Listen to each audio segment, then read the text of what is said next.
What's up guys, Chaos Shinobi here. This is What If Naruto Forsaken by his family. Summary: Naruto is the eldest of 4 children. His triplet siblings have the power of the 9 tails, but when Naruto is sick of being neglected, he meets someone that is unlike anything the ninja world has ever seen. Chapter 1. The Hidden Leaf Village is a beautiful place. Hashirama Senju, the first Hokage, picked out the location along with his best friend Madara Uchiha. Together they established the strongest of the elemental nations and paved the way for the rest of the world to follow. Here we find ourselves, overlooking the village hidden in the leaves from atop the very same mountain Madara Uchiha and Hashirama Senju once stood. Of course, there have been some changes made to the surrounding landscape. Now, down below, rather than a lush green forest, there is a populous and thriving village. Shinobi and civilians interacting and living their lives. The village was always a happy place. Today marks the 5 years anniversary of the defeat of the Nine-Tailed Fox at the hands of the 4th Hokage, Minato Namikaze and his triplets. With the help of his wife, Kushina Uzumaki, the 3rd Hokage, Hiruzen Sarutobi, and 2 of the 3 legendary Sannin, Tsunade Senju and Jiraiya the Toad Sage, Minato Namikaze was able to split the 9 tails into 3 separate containers. 1. His eldest daughter Mito, who was a carbon copy of her mother, his youngest daughter Narumi that had his hair and blue eyes, and the other in his youngest son Menma. Menma had a similar body structure to Minato, but Menma got his crimson hair and violet eyes he got from his mother. From the top of the Hokage monument you can see them walking through the streets to their favorite restaurant Ichiraku Ramen. Along the way, the villagers are all smiling at the sight of Minato, 26, and Kushina, also 26, parading through the busy streets with the prince and princesses of the leaf. Mito, Narumi, and Menma are celebrating their 5th birthday with some lunch at their favorite restaurant before they get ready for their birthday party. Each year they are showered with gifts from council and clan heads alike. This year they were excited because they would be starting training. They expected to get all of the best shinobi weapons and attire from their godparents, Tsunade and Jiraiya, and the other clan heads. But they had no idea what their parents were going to get them. They had tried to find out only to be told, "It's a secret, but you're gonna love it." Whatever it was, both parents seemed to be excited about it. This feeling of joy and excitement rubbed off on everybody. Whenever the 10th of October rolls around, the entire village just seems happier. Well, all except for one. Atop the Hokage monument, on the head of Tobirama Senju, we find Naruto Namikaze, the eldest child of Minato and Kushina Namikaze and heir to the Namikaze Uzumaki clan. Naruto had spent the day all alone, just like he spends any other day. His parents always ignored him for his younger siblings and the rest of the village seemed to follow. Today is his 6th birthday, but he was the only one who knew it. Every year he would wonder if his parents would remember. He wanted nothing more than to celebrate with his family and just have someone to be around, someone who loved him. While Minato and Kushina never directly tried to hurt him, he was always treated as an annoyance. He was constantly seen as inferior to his siblings and he couldn't understand why. Naruto learned a lot about himself on his 5th birthday. None of it was shared. Flashback: 1 year ago. Naruto was excited. He couldn't sleep all night because he was so excited for today. The day he turned 5. This wasn't just your normal birthday, no, clan heirs are typically trained from the age of 5 on through their time at the academy so they can graduate at the top of their classes. Naruto had noticed that his parents never seemed to have an interest in him for as long as he could remember, but this would be the year he changed that. This year he would work hard and show that he will be the best clan heir you could ask for. Naruto ran downstairs to see his parents decorating the house with happy birthday signs. Naruto couldn't help but crack a 100-watt smile at his parents who were just noticing him. "Aw, I knew you guys would remember," said Naruto, tears forming in his eyes from the sheer happiness that was flooding his system. Kushina and Minato exchanged a quick glance before looking at their son with a confused expression. Kushina spoke up first. "Of course we wouldn't forget your brother's and sister's birthday." She came across as offended at the fact that her son believed she would forget such an important day. Naruto's eyes widened, horror and sadness quickly replacing happiness. What do you mean, brother's and sister's birthday?" Naruto choked out, holding back tears at this point. Minato was very confused now. First his son comes down, happy as can be. Then Kushina talks about how they are prepping for the triplets' birthday and now he is on the verge of tears. It was at that moment Naruto knew, he was really nothing to them. His birthday, the one day a year that he was supposed to be happy, and his parents didn't even bother to remember it. The tears were flowing freely now as Naruto ran back upstairs and slammed the door. He couldn't believe what was happening. His parents forgot about his birthday. For as long as he could remember, He hadn't had a birthday party or been involved in the party with his siblings. But this year was worse. He knew deep down he shouldn't have gotten his hopes up, but couldn't help but get excited about being a part of his family. He didn't want extravagant presents like the triplets would always get. He didn't want big parties and hordes of guests. All Naruto wanted was to be accepted by his family, and they basically told him he was insignificant. Naruto cried for hours, no one ever coming to check on him. He heard when his siblings woke up and went downstairs to see their living room covered in decorations. The sound of laughter and happiness was like a knife to his heart. It only got worse at the party. Everybody treated Naruto like he didn't exist. He was treated like a bother, and when the occasional visitor talked to him, it was always about his siblings. What's it like being related to the prince and princess of the leaf? Or how are Lord Menma, Lady Narumi, and Lady Mito today? Or the one that crushed his spirits like a nut in a nutcracker, I didn't even know Lady Mito, Lady Narumi and Lord Menma had a sibling. After realizing that no one would miss him if he left, he wandered into his parents' library. On the table, he saw a couple books laying out titled Introduction to Chakra Control, Beginner's Chakra Theory, and My Training Regimen. There were 2 copies of the last one. Naruto started to look through the books, only sparing a brief glance at each page. Right as Naruto was looking at the last couple pages of Introduction to Chakra Control, Minato and Kushina walked into the room, each smiling. They saw Naruto looking through the twins' gifts and reacted naturally. "Naruto! Don't touch that, it doesn't belong to you." Kushina's scream startled Naruto, making him rip the page he had in his hand. The gates of hell were opened. Both Kushina and Minato started yelling at Naruto so loud the party downstairs stopped. Everyone present bore witness to one of the harshest verbal lashings ever given to anyone, let alone a 5-year-old. They accused Naruto of being jealous of Brat, just being an all-around bother to them. Naruto couldn't look at them. He stared at the floor and cried. As the lashing intensified, Naruto could barely maintain his composure. He was muffling his sobs when his mom grabbed him by the face. Lowering herself to his level, she continued, "What the hell are you crying for? You break your siblings' present and now you think you can get off if you just cry? Get out of my sight. I don't want to see you for the rest of the night."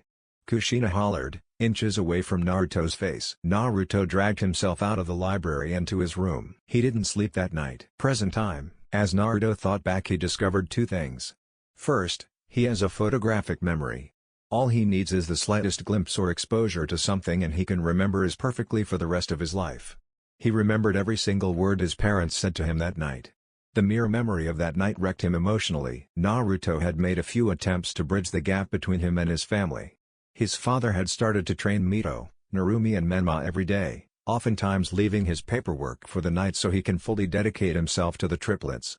They weren't exactly quick learners. Minato was considered a prodigy and Kushina was one of the hardest workers on the face of the planet, so naturally they were able to rise through the ranks and become the 2 strongest ninja in the Hidden Leaf. They were also determined to make Mito, Narumi, and Menma as strong as possible, for the fate of the world rested on their shoulders. Naruto remembered hearing about some prophecy pertaining to the triplets, but little did he know that was the reason he was pushed aside. Flashback 1 week after the Nine Tails attack. "Are you absolutely sure, Jiraiya?" asked a troubled Minato, sparing a worried glance at his wife. Jiraiya had just rushed back from an emergency summons to Mount Myaboku. The Toad Sage had important news he needed to share with Minato immediately. Jiraiya had received a prophecy from the Toads about Minato's and Kushina's children. According to the Elder Toad's foresight, a child of the Yellow Flash and Crimson Death would use powers never seen before to bring the world into an era of either peace or chaos. Immediately Jiraiya believed it to be either Mito, Narumi, or Menma, since they would be trained in how to harness the power of the Nine Tails. The only previous container, Mito Uzumaki, yes, in this story, Kushina was never the Jinchuriki of the Nine Tails, hence she survived the attack on the leaf, had never been able to do much more than suppress the beast. The fact that the power was split up into 2 containers would make the chakra usable and maybe the triplets would one day master their power. Jiraiya had believed completely forgot the eldest child of the Namikaze Uzumaki family. "There isn't a doubt in my mind. One of the triplets will be the child of prophecy. We need to do all we can to put them down the path of peace and not chaos. That means they need 100% of our attention. Kakashi, Tsunade, the 2 of you and I will have to do everything in our power, make the village see them as saviors and not monsters, train them to fight so they can handle the hardships they are destined to face, and above all else keep them happy. We can't afford to have the child of prophecy fall into darkness," Jiraiya said with unwavering conviction. His words rallied Kushina for the upcoming tasks. Minato still had some worries. "What about Naruto?" Minato said. The others in the room could sense the worry in his voice. He and Naruto had bonded within the year since his birth. Naruto was a carbon copy of Minato. Minato had never felt as happy as the day of Naruto's birth. All the accomplishments and praise he received meant nothing to him. The undying love he felt for his child was unlike anything he had ever experienced. Never having parents of his own, Minato wanted nothing more than to have a family when he was growing up. He had the love of his life with him and was blessed with a healthy son. He would never forget the day, October 10th. It was the day he was completed. He had a son to bond with, tell stories to, tease, and do everything he never got to. Now, Jiraiya was telling him to put Naruto aside for his new kids. Now don't get him wrong, he loved Mito, Narumi, and Menma just as much as Naruto, but he knew what it means to be alone in the world, and he wouldn't wish it on his worst enemy. He had to deal with it because his parents had died in the Second Great Ninja War. The day of their funeral, a 5-year-old Minato vowed that he would become strong enough to defend those close to him. He would protect his family and never abandon them to the cruel shinobi world they lived in. Looking at Jiraiya as if daring him to say the wrong thing, Minato awaited an answer. Kushina beat Jiraiya to the punch. Hell no. We are not going to abandon him. He is as much our child as Mito, Narumi, and Menma. We just need to focus on the triplets a bit more. Flashback end. Hokage office. A bit more. Minato thought to himself as he signed off on his and Kushina's gift to the triplets. Minato deeply regretted not shooting down that prophecy nonsense as soon as Jiraiya brought it up. Every time he saw Naruto his heart broke a little. His eldest seemed to be completely broken. Minato would often catch Naruto watching the triplets interact with his family and friends. His eyes full of remorse and longing. The Namikaze name carries merit and power all around the world. Minato had built a legacy for his children to build from. But you wouldn't think that Naruto was Namikaze by the way he is treated. Most of the village had forgotten he even existed, and those that didn't gave him the moniker of the other Namikaze. When Minato heard that it took Jiraiya, Tsunade, and Kushina to keep him from killing the civilian council member that addressed Naruto in such a way, he wasn't the only one with doubts.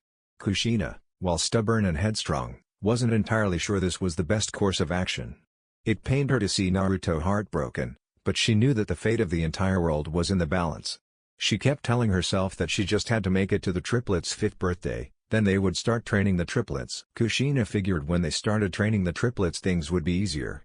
She would fully devote herself to Mito, Narumi, and Menma and she wouldn't have time for anything else.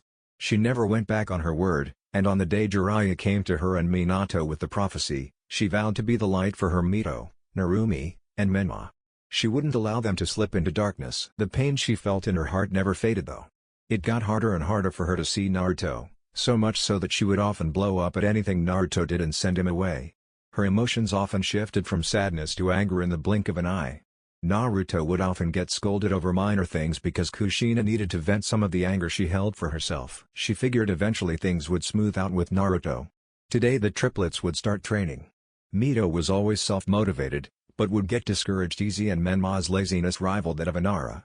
Narumi was always kind-hearted and trying to make everyone happy. It killed her to see Naruto sad. All they needed to come up with a way to keep them focused and something to remind them to push on when their training was hard. She had come up with it and convinced/forced Minato into going through with it. Tonight was going to be a big night. Party at the Namikaze compound. Yes, they have a compound, not just a small house like in canon. Tonight was very important for all the Leaf residents. To score points with the Hokage, many civilians and shinobi alike would pull out all the stops and get only the best gifts for Mito, Narumi, and Menma. One year, Minato wanted to turn away the gifts, but Kushina rejected the notion, saying they weren't his gifts to return. Wanting to keep the triplets happy, he complied, albeit reluctantly. This year was the worst yet. In the back corner of their rather lavish living room stood 3 mountains of gifts. One for Mito, one for Narumi, and one for Menma. If one were to look to the left of the impressive stacking feet, they would see the eldest Namikaze. Naruto was sitting at the end of the stairs in a plain black shirt and dark gray shorts. His messy blonde hair shadowed his eyes from all the partygoers. He was forced to attend the party every year, as if to rub in his face the fact that his siblings got more than he could ever dream of, while he got nothing. No love. No acceptance. No real family or friends. A single tear ran down Naruto's face over his trademark whisker birthmarks, 3 on each side. He was pulled from his agony by his mother speaking up to gather everyone's attention. Thank you all so much for being here tonight. I really appreciate you all taking the time to come and celebrate Mito, Narumi, and Menma's 5th birthday, Kushina said with a beautiful smile on her face. reminding many why she was one of the most sought-after maidens in the elemental nations. Anything for the prince and princess of the leaf. A rather drunk civilian slurred out sincerely. Kushina's smile widens as she looks back at Mito, Narumi, and Menma sitting next to each other with Minato to the right on Menma with Narumi to his left, and Mito to her left. We are going to start opening gifts, so please if you would do this orderly, we wouldn't want a repeat of last year. Kushina warned with smile that promised pain to anybody who ruined Mito, Narumi, and Menma's big day. Minato laughed nervously. He remembered what his wife had done to a few civilians that rushed to share their gifts and ended up running into an end table and breaking her favorite vase. The crowd remembered too, so they organized themselves into a line, civilians first then shinobi second. Naruto watched with envy basically oozing from him. He watched as his siblings received top-of-the-line training gear, masterfully crafted weapons, jutsu scrolls, and countless books pertaining to combat intelligence and chakra theory. His siblings were well-mannered for the most part. Some of the books got a disapproving look from Menma, but with a dangerous glare from Mito and Narumi, he quickly shaped up. Now their godparents were approaching them, each holding the sealing scroll.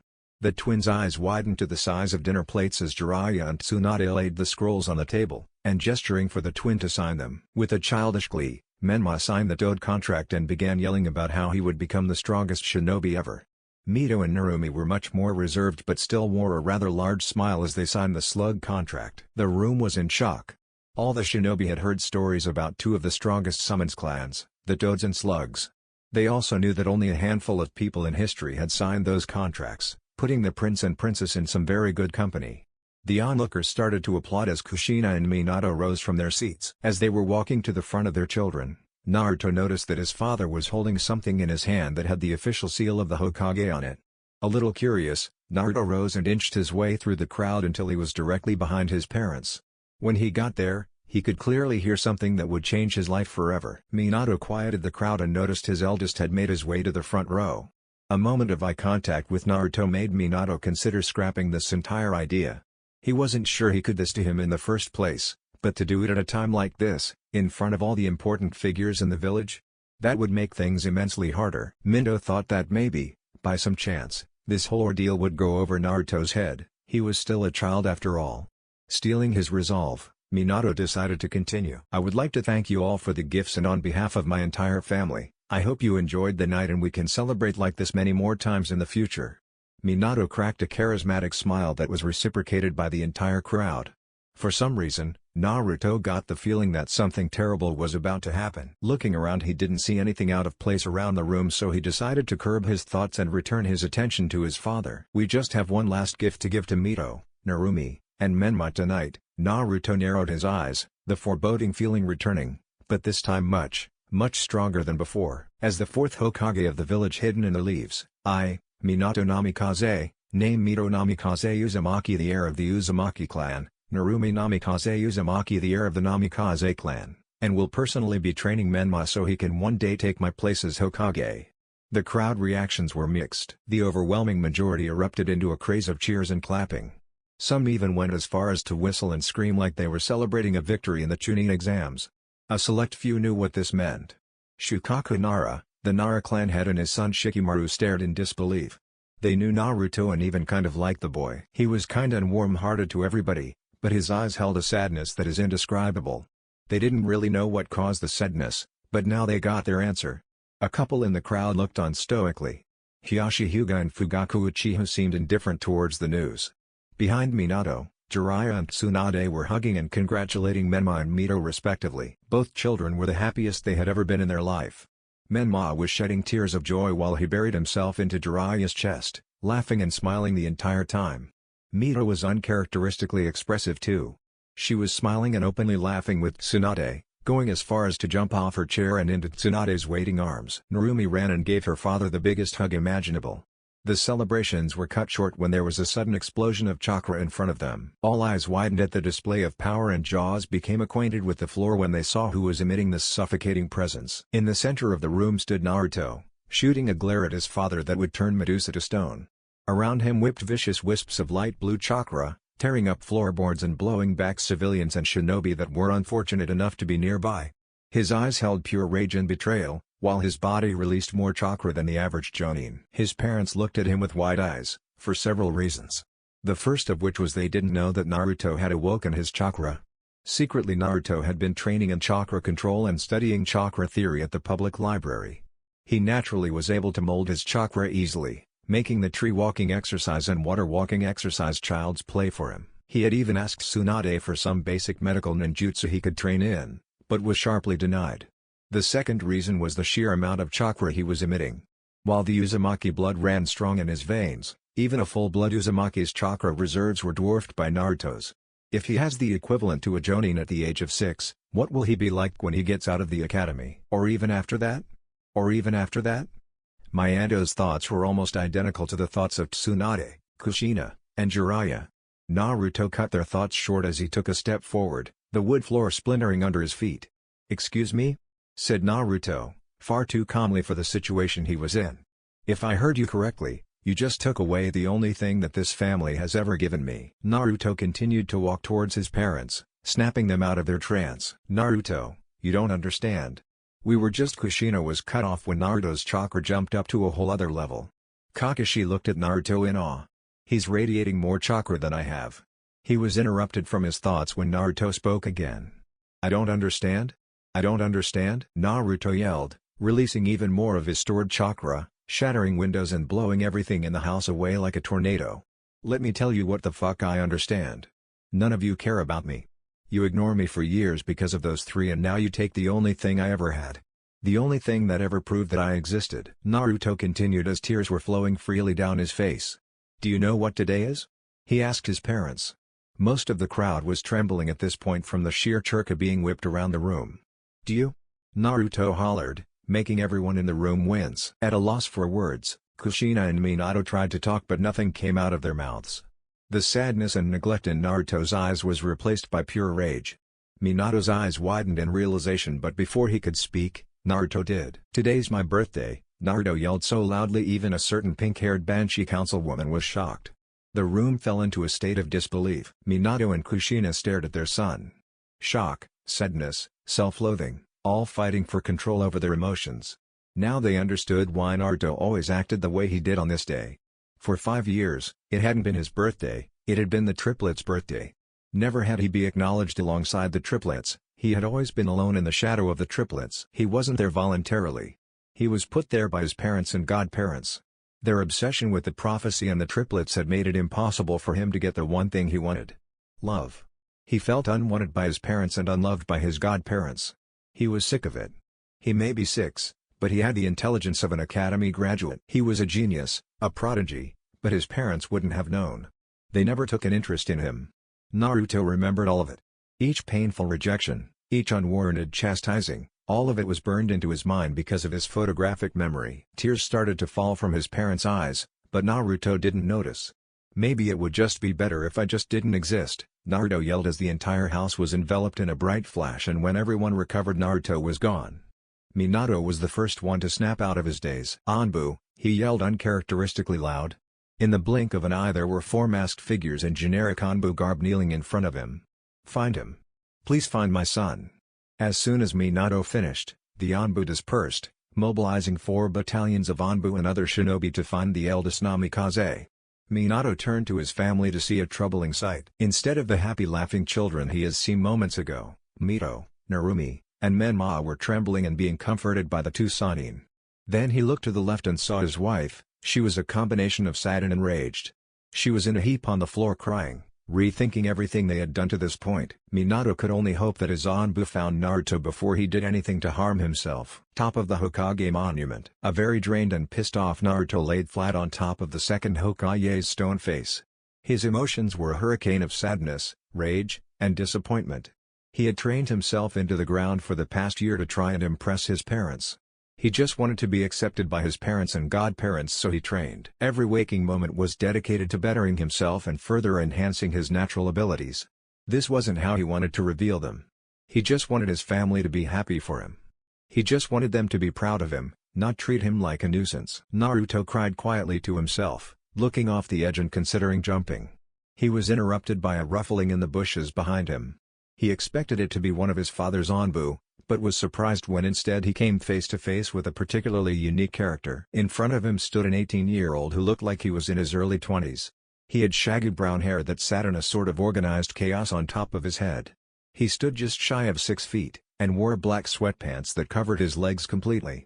Instead of the usual shinobi sandals Naruto had grown accustomed to, the stranger wore jet black combat boots to match his sweatpants. His torso was covered with a dark gray muscle shirt.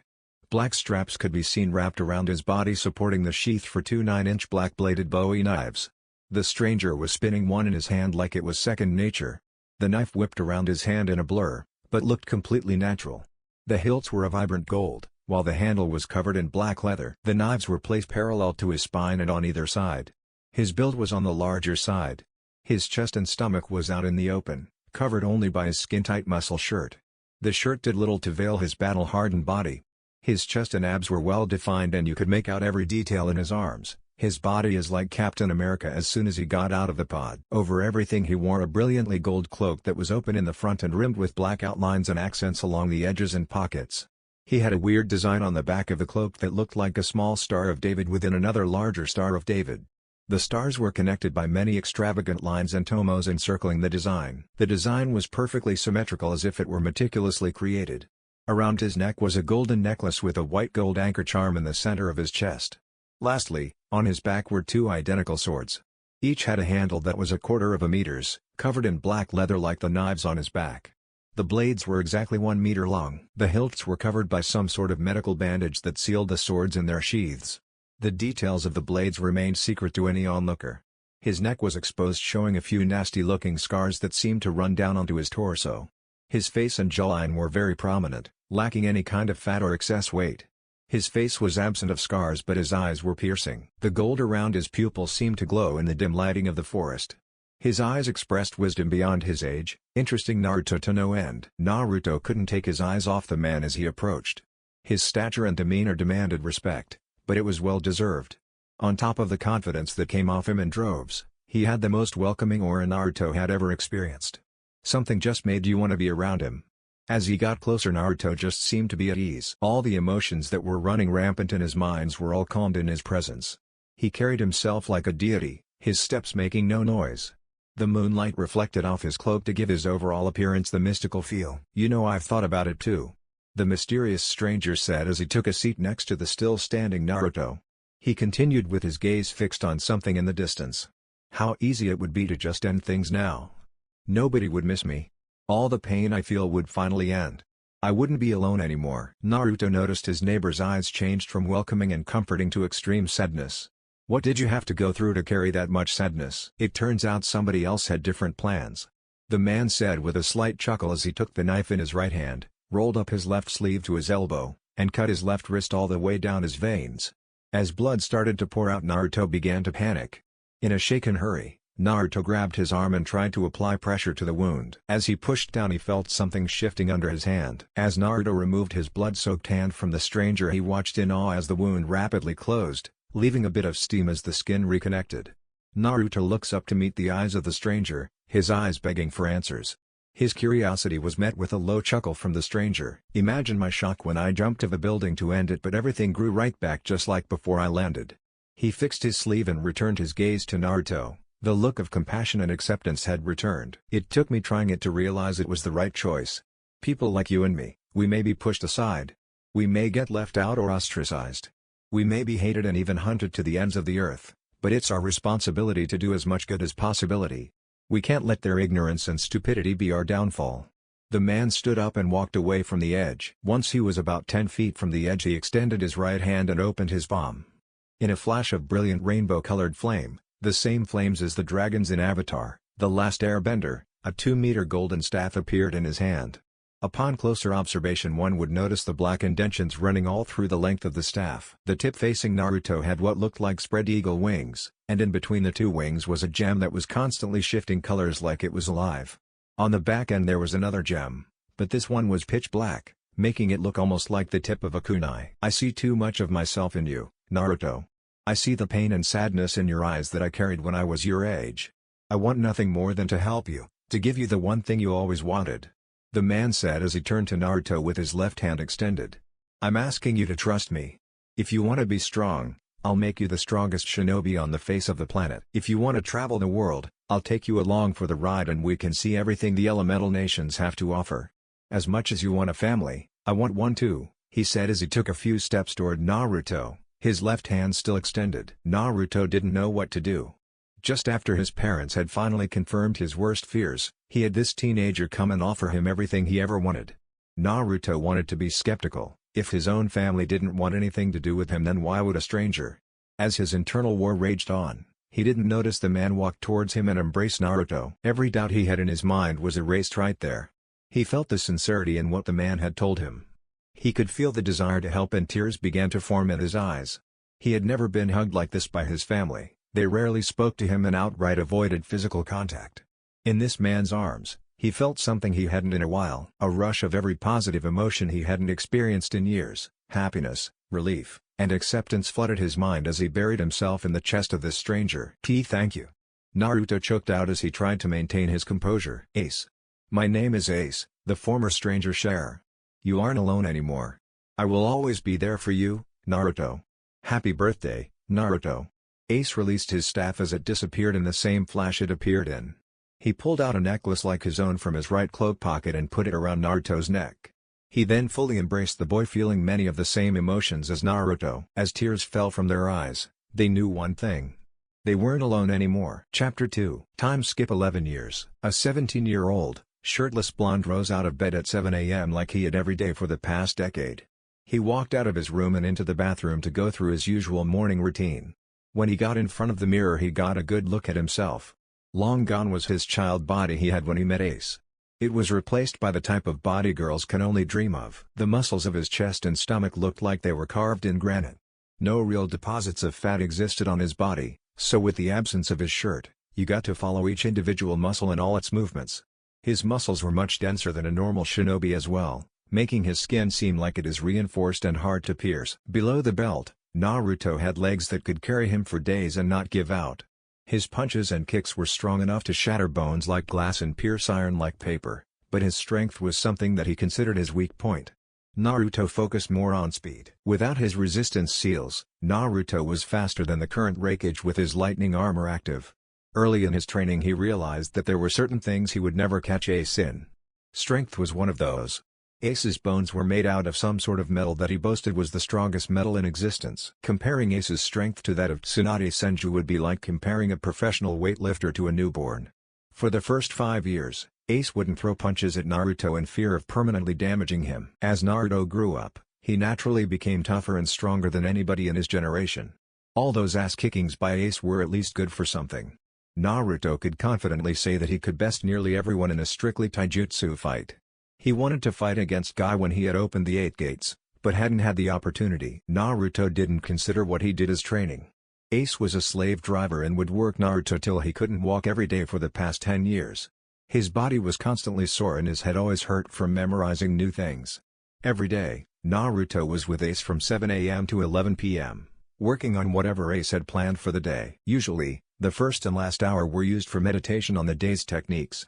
During this time, Ace would also funnel minimal amounts of his power into Naruto's system, allowing Naruto's body to adapt to the power over time.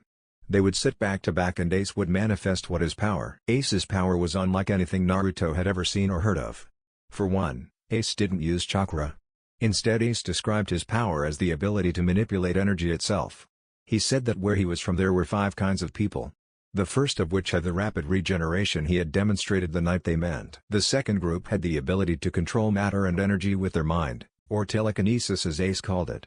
This ability is what allows Ace to manipulate any type of ninjutsu style by manipulating the energy around him. No hand signs were required, all he must do is clap his hands together to balance the power he would put into the attacks. Imagine the way Ed and Al transmutate in Full Metal Alchemist Brotherhood. Even the awesome little sound. While he could use every element on the level of the second Hokage's water style, the things Ace could do with fire, lightning, and wind amazed Naruto every time he saw them.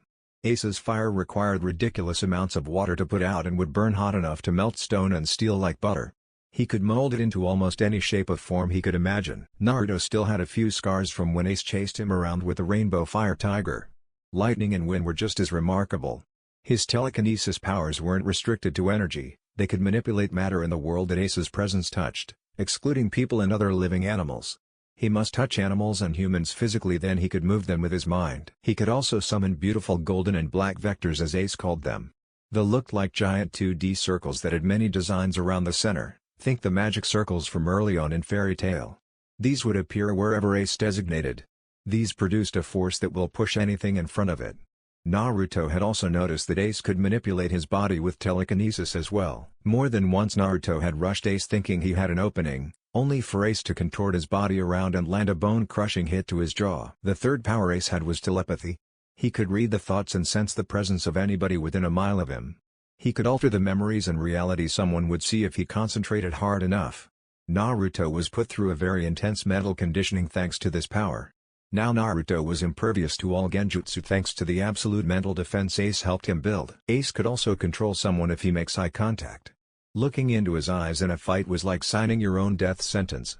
This power got very annoying when they would spar, because Naruto constantly had to focus on hiding his thoughts from Ace, or it would be a very painful experience. Eventually, blocking Ace's mental assault became second nature, but he could never find a way to escape after making eye contact when Ace used his Oculus form. Ace's Oculus form was very similar to the Mangekyo Sharingan, but had a few key differences. Rather than making the Susanoo, Ace was capable of transferring energy into a solid state for armor, walls, or anything else he could think of. Ace also had the enhanced perception and predictability that came with the Sharingan. He also had perfect 360-degree vision when he had it active. The design was the same as the symbol on Ace's back, which made sense to Naruto. Ace never told Naruto how he got those eyes, but Naruto didn't press the issue. Telepathy was the power Ace used the least because he didn't want to intrude on a person's privacy. He had developed a way to shut it off like a light switch and would leave it off for a majority of the time. His last power was Naruto's favorite. Ace had the power to teleport anywhere he had in his memory or could see. Like Naruto, Ace had a photographic memory, making it easy for him to travel great distances and an absolute pain in the ass to fight against. Whenever Ace would teleport, it sounded like he was ripping his very existence from the earth and forcing it somewhere else. It is the sound of a sonito from Bleach. Ace always said that this was his favorite power. He could teleport himself, things he was touching, or things he had marked by placing his palm on them. The mark was the same one as his cloak. Ace's teleportation was the fastest thing Naruto had ever seen. Even his father's Flying Thunder God technique took a fraction of a second to travel to the seal. You couldn't predict where Ace would appear because he didn't rely on seals. Naruto would always love and hate this ability. It took 5 years for Naruto to unlock these abilities. Each one came in his time of need. He discovered the regeneration first when Ace punched him in the stomach for the first time. His insides were reduced to confetti, but he felt a heat all over his body, then the pain started to fade. He watched with a combination of horror and awe as he watched his abdomen piece itself back together. While he still had to deal with the pain of his injuries, but from the loss of limbs to the removal of vital organs, Naruto always could regenerate. Ace warned him that he had to protect his spine, because that is where the basis for the regenerative power manifest. Naruto was happy to know his weakness and had already come up with a few ways to protect it. After repetitive regeneration, Naruto's bones also became much denser than they previously were. His bones were similar in strength to steel, but would still shatter like a vase if he took a direct hit from Ace. Naruto had discovered telekinesis when he was attempting to combine elements. Naruto's natural elements were wind and fire, which he mastered within the first 3 years of training with Ace. His mastery over fire was just like Madara Uchiha's, and his mastery in wind allowed him to fly and manipulate air around him in ways few had ever been able to do. He was trying to recreate the first Hokage's wood. Progress was slow until he asked Ace for help at the age of 14. Ace had explained the concepts of energy manipulation for Naruto and walked him through combing 2 different types of energy together. When it was all said and done, Naruto was confident that the first would be proud of his skills in the wood style. On top of the wood style, Naruto also learned how to use the scorch style and ice style. He only learned these because of the attacks Ace could create and use against him. While not really interested at first, Naruto fell in love with these 3 styles. They were all very useful and only limited by the imagination of the user. Naruto had discovered his telepathy when he was trying to block one of Ace's mental assaults. He ended up turning the table on Ace and saw some of his memories. What he saw scarred him. He was scarred to go and poke around in other people's minds now, so he followed what Ace did, and used his telepathy for fights only. He was never able to unlock the control power that Ace had, but he was glad about that.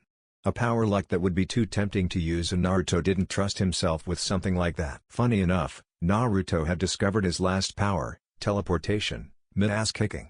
While Naruto's base speed may surpass the Raikage, when Ace put effort into his teleportation-style martial arts, Naruto looked like he was standing still. He was desperate to escape a situation in which Ace was repeatedly flicking him in the forehead. And for those that don't know, even Naruto's denser bones were cracked by flicks when Ace tried. Naruto loved everything about teleporting. Ace had helped him work it into different fighting styles, but Naruto was limited to places he could see or had placed his mark on. His mark was a simple chibi Naruto with a thumb up and his tongue sticking out. Ace and Naruto found it amusing. Ace had also taken full advantage of Naruto's photographic memory and taught him a lifetime's worth of martial arts skills in a decade. No matter the opponent, Naruto now had a style he could use to counter them. When you add in his teleportation and telekinesis enhancement potentials, the potential was staggering. Naruto noted many times how much stronger his punches and kicks were when he used telekinesis enhanced his muscles and bones before he struck. Hand-to-hand wasn't the only thing he trained over the years. For Naruto's 7th birthday, Ace made him 2 Bowie knives that were just a few inches smaller than his own, standing at 6 feet 3 inches/4 inches as opposed to Ace's 9-inch knives. That year they spent countless hours working on techniques and ways to incorporate the blades into his fighting style. Ace used them for quick and or quiet kills. He also used these instead of kunai because he could just teleport them back to him or pull them back with his telekinesis. Naruto used them in a very similar fashion, just didn't really like to throw them because he was usually fast enough to close the gap and wouldn't even have to bother throwing the knives.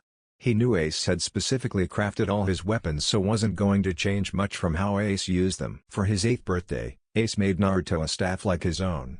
It was the exact same in everything except for weight and the gems on the staff. While Ace's gems were a rainbow color on top and jet black on bottom, Naruto's top gem was gold but his bottom gem was black like Ace's. Ace's staff also weighed somewhere around 250 pounds, Naruto's was at a solid 75 pounds. The staff was Naruto's personal favorite. Everything about it just came naturally to him. He could even annoy Ace in a strictly BO staff fight. Ace showed him how to augment his staff techniques with minor telekinesis usage here and there. Naruto could summon and dispel his staff much like Ace, but he liked to carry it with him whenever his hands weren't full. On his 9th birthday, he received the last of Ace's weapon set, the twin blades on Ace's back. Once again Naruto's blades were shorter, by about 1/4 meter this time. They fit him perfectly. He loved everything about them and while they were made of the same metal as Ace's, Naruto figured out that each of the weapons Ace made were from metal he had gathered from cutting off limbs and harvesting the bone. Naruto was a bit weirded out at first, but when he confronted Ace about it, Ace said that he trusted Naruto with the strongest substance in existence and wanted to give him only the best equipment to use. He said the only two with blades made from that metal were him and Naruto now. Ace was unrivaled in combat, nobody would ever be able to stand up to him in a fist fight. He had mastered countless styles and shared many of them with Naruto, but Naruto knew he stood no chance against Ace in a taijutsu fight. The second thing Ace was godlike at was his kenjutsu. Ace described the swords as being their own person. He talked about earning the trust of the blades, but Naruto just thought he was a bit crazy. Well, at least he did until Ace unsheathed his blades for the first time. Ace had taken Naruto to a mountain range in the middle of Iron Country. When he took his swords out of their covers he sliced straight through the largest mountain in the range. The cut was perfect, clean and unlike anything in recorded history. He proceeded to show him the higher-level techniques he had created which involved channeling his own energy, not chakra, into the blade and releasing it as a slash-shaped projectile. The energy would either strengthen the blade or cut through anything in its path. Naruto had to regrow more than a few limbs when he was learning to use and block this technique. Naruto grasped the concepts of kenjutsu very easily and was even able to pick up intermediate techniques and styles in 3 months. He spent the remainder of his time studying high-level techniques and incorporating his own personal touches to each style. The sword style Ace used was called the Dragon Stance. It fully incorporated the powers Ace had and was a combination of every other style Naruto had ever seen. By taking the best parts of each style and mashing them all together, Ace created a style with no weak points. This style was the hardest for Naruto to master because of the complexity of it. The style came natural to Ace because he had been able to use his powers all his life. In contrast, Naruto was still mastering his teleportation and telekinesis. He didn't have either mastered until he was 15. Even after mastering his powers, Naruto's abilities limited the potential of this stance. It would be years until he was truly a master of the Dragon Stance. On Naruto's 10th birthday, Ace sat down with him and spent the day answering any question Naruto had about his past, the training regimen, or anything else Naruto came up with. This conversation lasted all day and Naruto now knew Ace's life story. He explained to him the concepts of space and travel between planets. Ace also pointed out that many things were different in his world. His people aged a lot slower than Naruto's. Ace had deduced that for every year on Naruto's planet, he aged about a week or two. That explained why Ace had barely changed over the 11 years Naruto had known him. There were also minor changes, for example a year on Legion was 18 months rather than the 12 on Earth. Naruto was amazed by the technology Ace explained. Metal boxes that could travel millions of miles, many times faster than the speed of light. Once Naruto had a basic understanding, Ace got into his life story. He talked about how he was born to a loving mother and father on a faraway planet called Legion. Legion was the center of an intergalactic empire that had ruled for 10,000 years. There had been 3 previous empires, the originals, predecessors, and transcendentals. Ace said that his people were descendants of the predecessors and overthrew the transcendentals in a long, bloody way. Ace described his home as very militaristic. They valued strength and your worth on a battlefield. Almost everyone had a legacy and were trained from the day their 4th birthday to fight. Every kid wanted to grow up and be one of the 5 commanders in the Legion army. There was one to represent each legacy group as well as those without legacies, but the unity of the army didn't end all conflicts. There were many violent outbreaks between divisions that would escalate into full-blown civil wars. There was one thing that made the people unite, an enemy greater than themselves. In Ligonian society, it was rare for one person to have 2 legacies. The odds were about 1 in a billion. They existed, and they often thrived in the military, but were kept around because they had a limited amount of power. There were about 100 dual legacy warriors in the army at the time Ace left. There were 3 people who had 3 legacies. Ace had fought the 3 of them when he was younger and upon defeating them, convinced them to leave behind the Ligonian army and fight for their own purpose, not the agenda of some politician that didn't care about them. Ace said that people like him were hunted down and killed at all costs. Ace talked about how he lived a happy life until he was 5. Then his family was attacked by the Ligonian military in fear of what Ace could become. Ace's mother was a beautiful petite woman. She was just over 5 feet tall and was one of the smartest people in the entire empire. She was always hard on Ace, but he knew she only wanted him to succeed. Her name was Alejandra, or Alex for short. She was 25 when she died. His father was the only person that could mentally match his mother. He was a decent height of 5 feet 9 inches, and was a health nut. Most Ace's training was done with his dad. He loved it when his parents were together because they brought out the best in each other. His name was Kenneth. He died at the 24. He said the technical term for his different powers was legacies. Ace said the fear the normal warrior had for Legion, people with the ability to use all 4 legacies, was common and crippling. When he was 4, Ace had awakened a few of his legacies and was seen using them at school. He was recruited into the military at a young age to ensure his loyalty, but his parents rejected the offer. They said that they wished for Ace to have a normal childhood and join the military at the normal age, 16. They didn't take too kindly to the rejection and began bullying his family into submission. Almost a year later, on Ace's 5th birthday, a military special ops team consisting of 12 dual legacy users, attacked Ace and his family. They treated it like a game, torturing Ace's family in front of him. They mentally tortured him by replaying the death of his parents repeatedly in his mind. They tortured Ace throughout the entire ordeal. They skinned portions of his body repeatedly and would cut out one eye, but leave the other so he could see what they were doing, and while it grew back they would make him watch as they tortured his parents. Ace's parents didn't have any legacies, so their bodies could only withstand so much. When they died, the soldiers weren't satisfied yet. They tortured Ace for another 5 hours, then they heard a crying from the other room. Inside they found Ace's younger sister. The attackers dragged out the 4-year-old by her solid black hair. She had tears in her eyes when she saw her parents dead on the floor and Ace's severed body parts strewn about the room. Ace said they had their suspicions she was a Legion, but there hadn't been one since those 2 teenagers fled the Empire a few years back. It wasn't the fact that Legions could master all 4 legacies that made them a liability. They were always of genius intelligence and had a state they could enter called their apex state. No matter how intelligent one becomes, the apex state throws that out the window. When in the state, a Legion fights entirely on instinct. They increase their power and attack capacity exponentially, increase all their senses, and kicks all their legacies into overdrive. Ace said that he had trained in controlling the state, which made him able to fight with the killer instincts of the state, but also keep his wits, making him immeasurably more dangerous. As Ace watched his sister get her throat slit and bleed out in front of him, something snapped. Gone was the helpless child that was just learning his powers. Instead in his wake was a 5-year-old juggernaut. His body erupted with white power that made those around fall to their knees. Ace showed Naruto the memory of the ensuing slaughter. It was automatic. Ace cut through the 12 commandos like a hot knife through butter. It was all over in the blink of an eye. 12 of the Ligonian army's best lay dead at the hands of the newly awoken Legion. After that, Ace fled the galaxy. He ran for years, slowly mastering his powers and gathering allies. He was trained by some of the greatest legacy masters in the universe. All of them took a liking to Ace, helping him in any way they could.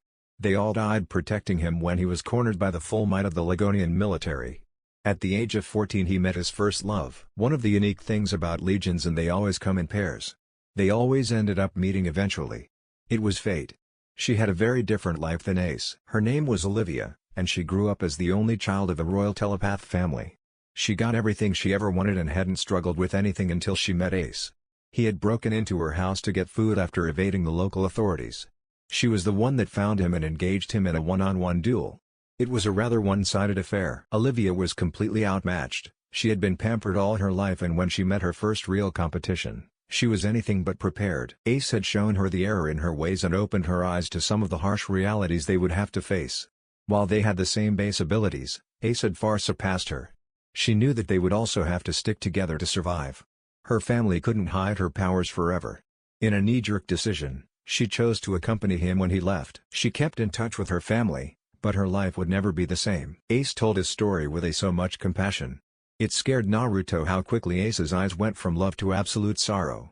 Naruto didn't push the topic after that. He figured something happened that led to her absence. Whether it was a death or betrayal, Naruto felt like it was a story for another time. From that day on, Naruto felt much closer to Ace. He would confide in Ace and ask for advice with everything. Ace became more than just a friend to Naruto. He became a brother, someone so close, so trustworthy that Naruto had finally found the one thing he always wanted. He finally had a family. On his 12th birthday Naruto got his first major test. Flashback Naruto's 12th birthday. Naruto got up a little early this morning, taking a trip down the mountain to a local market to pick up some food for them. When Naruto appeared in the center of the training room, arms full of grocery bags, he was instantly ensnared in chains, restricting all movement.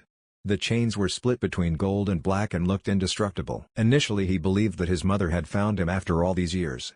He knew that his father had sent out search parties to find him, but Ace was used to evading people that were much better trackers than the Anbu. They traveled around the elemental nations, meeting people, learning about the world, and making memories that neither of them would forget. From time to time, Naruto would think about his old family. He wondered if they missed him at all. He hadn't seen them since they took away his position as heir to his clan. Naruto didn't regret his choice in leaving. He wished he had met Ace sooner. The thought of his parents and godparents still angered Naruto. He would have to return one day, but for the time being, he was going to stay with Ace and get strong enough to protect those he cares about. Scene change, Hidden Leaf Village. Things changed the night Naruto left. His family became very polarized. Narumi and Minato felt like they should be doing everything they could to find Naruto, while Kushina felt betrayed by Naruto leaving them. She knew he didn't have the easiest of lives, but for him to abandon his village and his family was against the Uzumaki way. She would rip him a new one when they found him. After 5 years, the search for Naruto started to take a backseat to their other responsibilities. The only one that thought of Naruto every day was Narumi. She always prayed to Kami, asking her to return Naruto to them. She wanted to fix the problems with their family, but Naruto left before she could even get the ball rolling. Mito and Menma seemed to hate Naruto for leaving. They never really understood why their parents always kept them separated, but they remember Naruto always trying to see them and be nice to them. Mito tried as hard as she could to forget the good times with Naruto, but she couldn't help but feel empty when she thought about how sad Naruto looked at her 5th birthday party. That wasn't the face she saw. She always saw the happy, goofy older brother that would cheer her up and shower her in love. She would frequently cry at the memory of Naruto, but would never tell a soul. Menma was different from his sisters. He took Naruto's departure so personally that he developed a hatred for his brother. One day his parents found him burning all the pictures of Naruto and everything Naruto left behind, with tears streaming down his face.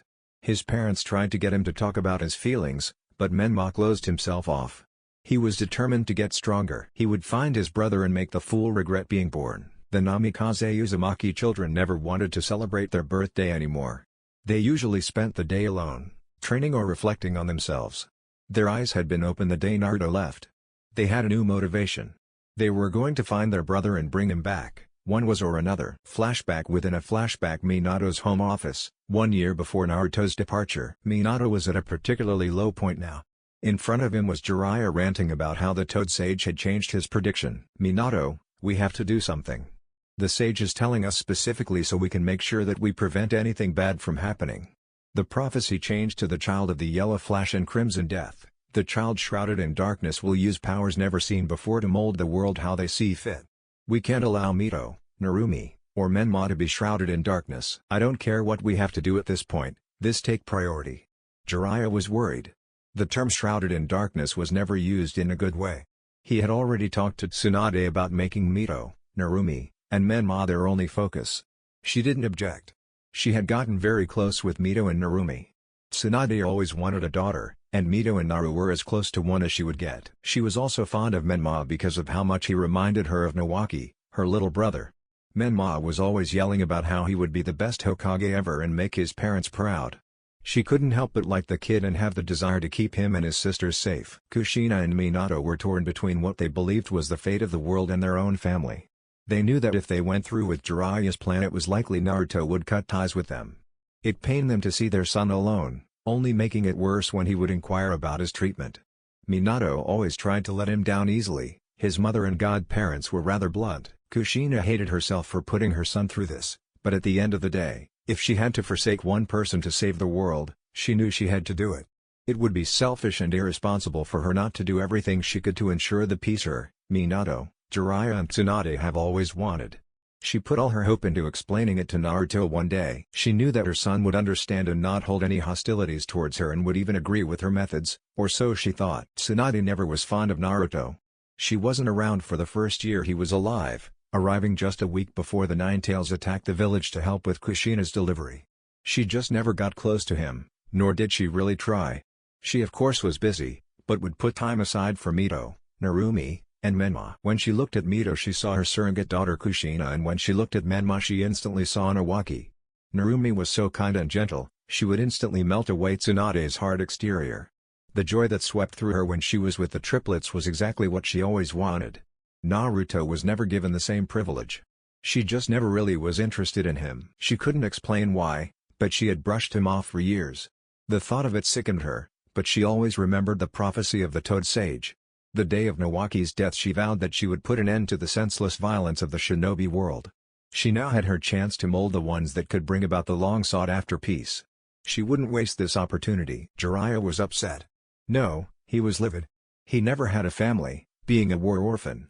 His first friends were Tsunade and Orochimaru, and there was a time where he would do anything for them. When Orochimaru betrayed the village, Jiraiya took it personally. He failed to save his friend. He failed to protect the village. He became the one thing he hated most, a failure. When he got the summons from the Toad Sage and heard the prophecy, his life was given a new purpose. He had always wanted to bring about peace to the world so nobody ever had to go through what he did. He may have failed in the past, but this was something he could not mess up. The fact that those he chose to involve didn't seem as committed to ensuring a lasting peace angered him to no end. He was done keeping his thoughts to himself. "You are being irrational. Your entire family has the burden to carry, being the family of the Hokage. Mito, Narumi, and Menma upheld their duty the day they were born. They saved the entire goddamn village for fuck's sake." Every word he spoke was true. Minato looked up to see his sensei with his palms at the other end of his desk, looking directly at Minato. "Naruto has nothing to do with this. His burden to carry is nothing compared to that of the triplets. It is your job to do your part. The entire world relies on one of the triplets. We can't allow one kid to be the downfall of the entire world. He has no part in this and should be treated as such. He is nothing." Jiraiya's last words echoed for some time. Nobody really noticed how long they stood in silence, but the silence was interrupted by a calm Jiraiya. "You must understand, the world is in our hands. We can't put ourselves over the fate of our world. I'm sorry, but I won't forsake the world for one brat." Jiraiya then turned to leave the room but was stopped by Minato calling out to him. "I understand, sensei.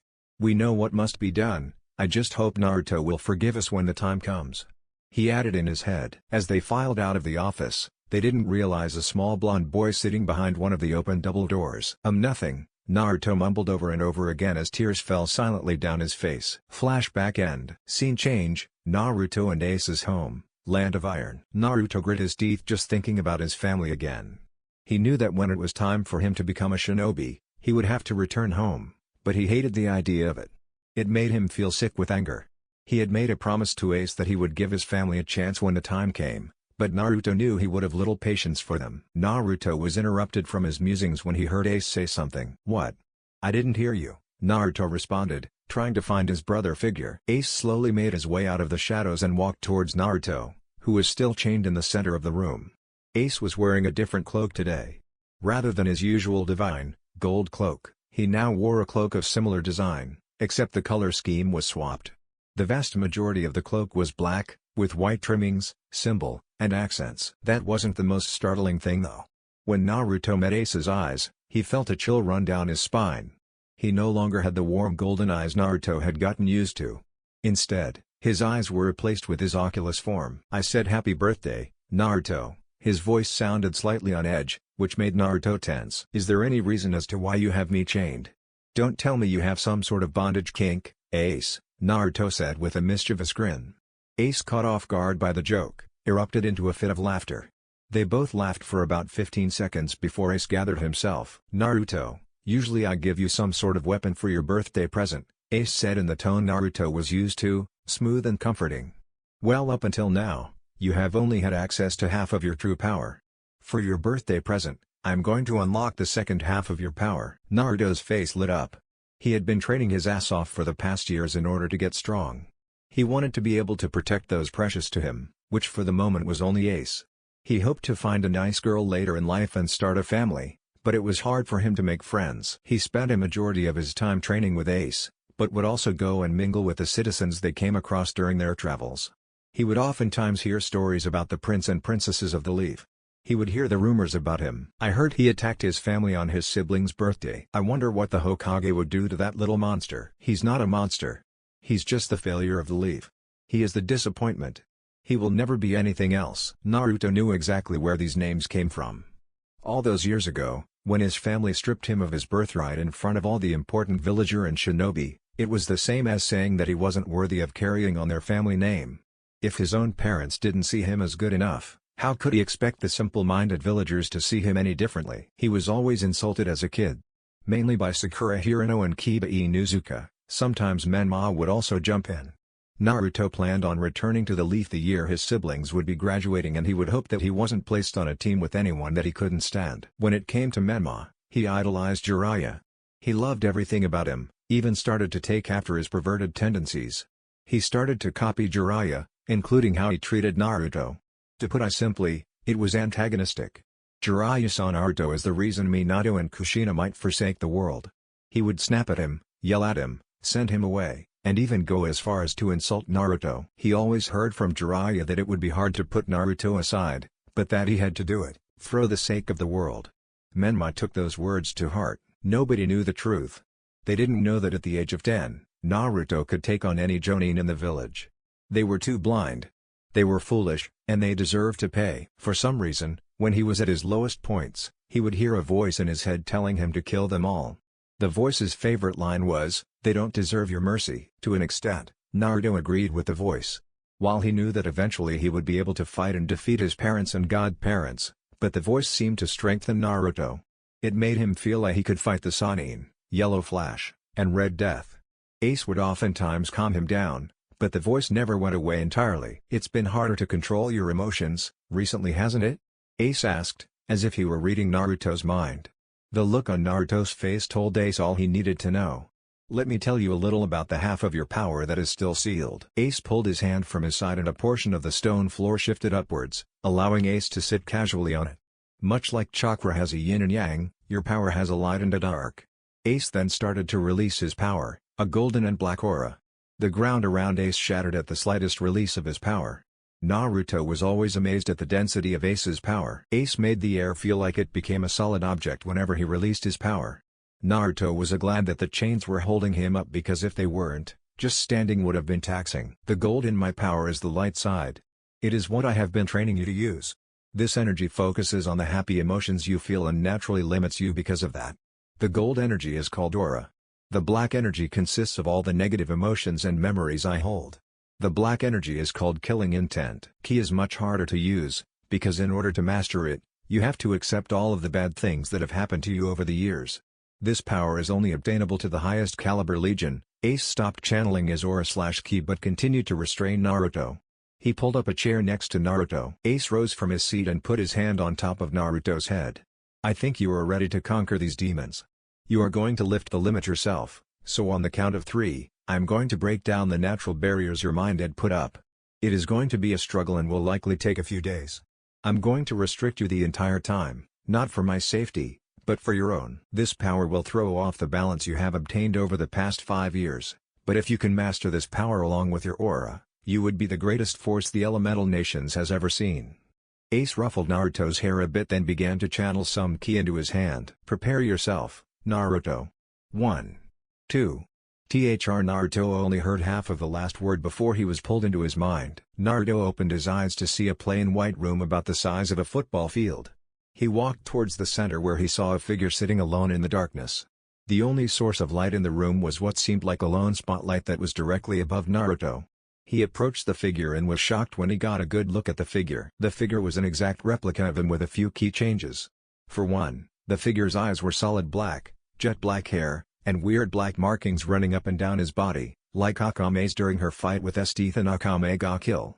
The figure wore a simple black shirt and white shorts, like Kaneki when he fought Jason in Tokyo Ghoul.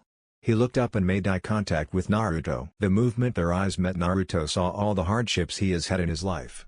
He saw the times his parents and godparents yelled at him for no reason. He saw the times he was pushed aside for his younger siblings. He relived every excruciating detail of those encounters and felt the pain of depression he had fought before he met Ace. This time through things felt so much worse. Every new memory he remembered exactly, but hoped that the endings would change. He wished for his parents' acceptance, still to this day. Then he felt a shift. The Naruto in front of him got up and started walking towards Naruto. The tears on his face dried up as his eyes shifted to a burning rage. Naruto was unsure of what to do until he heard the voice that had been plaguing him for the past few months. Kill them all. Spare no one. Train, gather strength, then when the time comes, kill everyone who has wronged you. The voice was so sinister that it would make a cage break into a cold sweat. But to Naruto it seemed welcoming. The voice made Naruto feel a sense of purpose unlike anything he had previously experienced. He understood the figure in front of him. Hell, he agreed with it. His family had no right to mistreat him like this. He was done accepting it. He wouldn't lay down and be everyone's bitch anymore. It was about time he did something about the pain that constantly plagued him. A grin etched itself on Naruto's face as he reached for the figure's outstretched hand. Right as he was about to contact the other Naruto's hand, Ace flashed in his mind. Not just Ace, but all the time they had spent together. The times Ace would crack jokes and they would laugh until their stomachs hurt. The times Ace listened to Naruto and comforted him. The times Naruto cried into Ace's chest after he was reminded of how little his family cared about him. The times Ace snuck Naruto through villages and towns so Naruto's location wasn't discovered. The times Ace went out to eat with Naruto to celebrate his accomplishments. Everything, the good times, the bad times, all of it. Naruto remembered how much Ace had done for him and came to a decision. Rather than grabbing the figure's extended hand, Naruto pulled his counterpart into a warm embrace that made the embodiment of darkness stiffen. Naruto then spoke, instantly feeling himself calm down. It's okay, we aren't alone anymore. We have Ace. They don't matter anymore. The figure sat in shock for a moment before slowly returned the embrace as tears began to run down both of their cheeks. We can dislike them, we can even hate them. Something Ace used to say echoed in his head. The worst type of violence is unnecessary violence. We don't need them to be happy. At this point, both the figure and Naruto were beginning to fade. They then began to merge into one as Naruto's vision went black. When he awoke, he was lying flat on his back on a small bed, with a wet towel on his head. Naruto tried to stand up, but as he rose from the bed his legs gave out from under him. Ace appeared out of nowhere and caught him before he became acquainted with the stone floor. Naruto looked up and saw Ace had a massive smile on his face. You did it, Naruto. You have accepted your demons, but didn't let them devour you. You will now be able to train and utilize some your ki without losing control. Eventually you will be able to utilize it completely, but it will take years for you to master ki. Naruto matched Ace's smile with one of his own, then closed his eyes and let unconsciousness claim him. Flashback, a few months before Naruto's 13th birthday. Scene change, Land of Demons. Naruto had been training in ki usage for a few months but was having trouble. Ace had taken Naruto to the Land of Demons on purpose. Few people lived in the country, So Ace thought it would be a good place to train some of the more destructive parts of their power. Naruto seemed increasingly determined to master his power. He was making rapid progress, much to Ace's delight. Time skip, Naruto's 13th birthday. For Naruto's birthday, Ace had given him something similar to a summoning contract. Ace was partnered with the king of the dragons, Rayquaza. Rayquaza was a massive 125 feet long, and towering over Ace and Naruto. After some convincing, Ray agreed to help Naruto find a partner within his ranks. It was not going very well. Naruto plopped down on the ground with an exaggerated sigh. He had conversed with at least a dozen dragons, but their compatibility never seemed to be optimal. He was about to call it a day when Ray spoke up. "Listen, child, this next dragon is my eldest son. His name is Drogon, yes, the one from Game of Thrones. He has never been the kindest creature, but he is extremely powerful and loyal. Just be wary, his respect is not easy to gain," King Ray warned the blonde. In a flash of white-hot fire, a giant black-orange dragon appeared in front of Naruto. The figure was easily bigger than the chief Dodgebunta. On his hind legs, Drogon stood about 90 feet tall and his scales were sharp like blades. Around his head were long protruding spikes that were each about a foot long. His presence was crushing, taking Naruto a few moments to adjust. Drogon looked around and then he saw Ace. "Ah! Ace, did you finally decide to ditch the old geezer and partner with someone from the next generation? I've been waiting for you to call me, you know. You're the only human that has ever bested me in a fight," Drogon said as he aimed a cheeky grin at his father. The Golden Green King was about to retort when Ace beat him to it. "My memory must be failing me, but the last time you Ray fought, I could have sworn you only lasted 5 minutes, Ace grinned as he acted like he was trying to remember something. His grin grew when he heard a low growl coming from Drogon. Ray cleared his voice, gathering everyone's attention. "Actually Drogon, I called you here to see if you would like to partner with Ace's apprentice." Drogon looked genuinely interested now. Anybody that his father and Ace approved of must truly be a force to be reckoned with. Drogon looked around to find the apprentice his father spoke of, but only found a small child staring back at him. "This little shit is really your apprentice, Ace?" Drogon questioned with unmasked confusion. "Yes, I actually consider him a little brother more than I do an apprentice.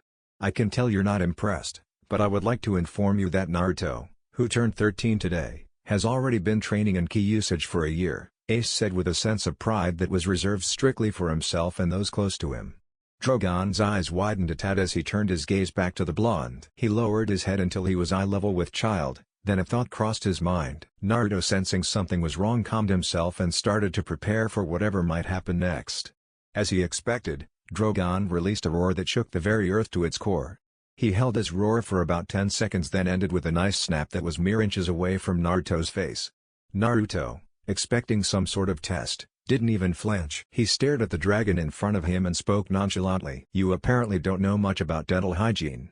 Drogon grinned in response and turned back to his father and Ace. "I like him." Flashback end. Over the years, Drogon and Naruto grew very close. Ace had them train together frequently, which helped with their teamwork and allowed their friendship flourish. Naruto and Drogon had more of a sibling relationship now, built on mutual respect and lots of banter. Ace loved when the two went at each other because they came up with amazing insults. The best part about their relationship was no matter how harsh the insults were, there were never any hard feelings between the two. The verbal spars allowed them to constantly battle with each other but not have to deal with any physical injuries. Needless to say, both parties enjoyed the arrangement. On Naruto's 14th birthday, Ace did something much simpler.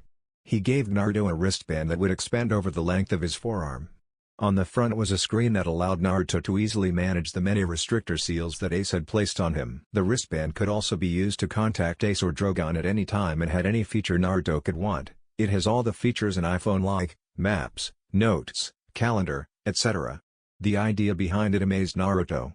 He never even imagined that technology could progress this far, but he gratefully accepted it. Naruto had come to use this for everything. He would take pictures of his family's scrolls with it, write down personal notes in it, and basically use it to make his life easier. They spent Naruto's last 2 birthdays traveling to specific places Naruto wanted to. The first place he wanted to go to was the village hidden in the mist. Naruto wanted to see the horrors of war firsthand and help as many people as possible. They spent a month in the land of water, traveling from island to island helping evacuate civilians, healing the injured, and even fighting on more than one occasion. Naruto wanted to fight for the revolution, but Ace said that their location would be discovered if stories about a blonde 15-year-old started spreading to the leaf. He promised Naruto that he would return to the Hidden Mist and that they would fight for the revolution. Ace and Naruto got to know the leader of the rebellion, Maitemaru. She took quite a liking to Ace, oftentimes flirting with him and trying to seduce him. Naruto couldn't help but notice her beauty. She was in her early 20s, had long, auburn hair, and had a beautiful figure that many of her underlings gawked at. Naruto was surprised when Ace would flirt back with her, but then deny her advances.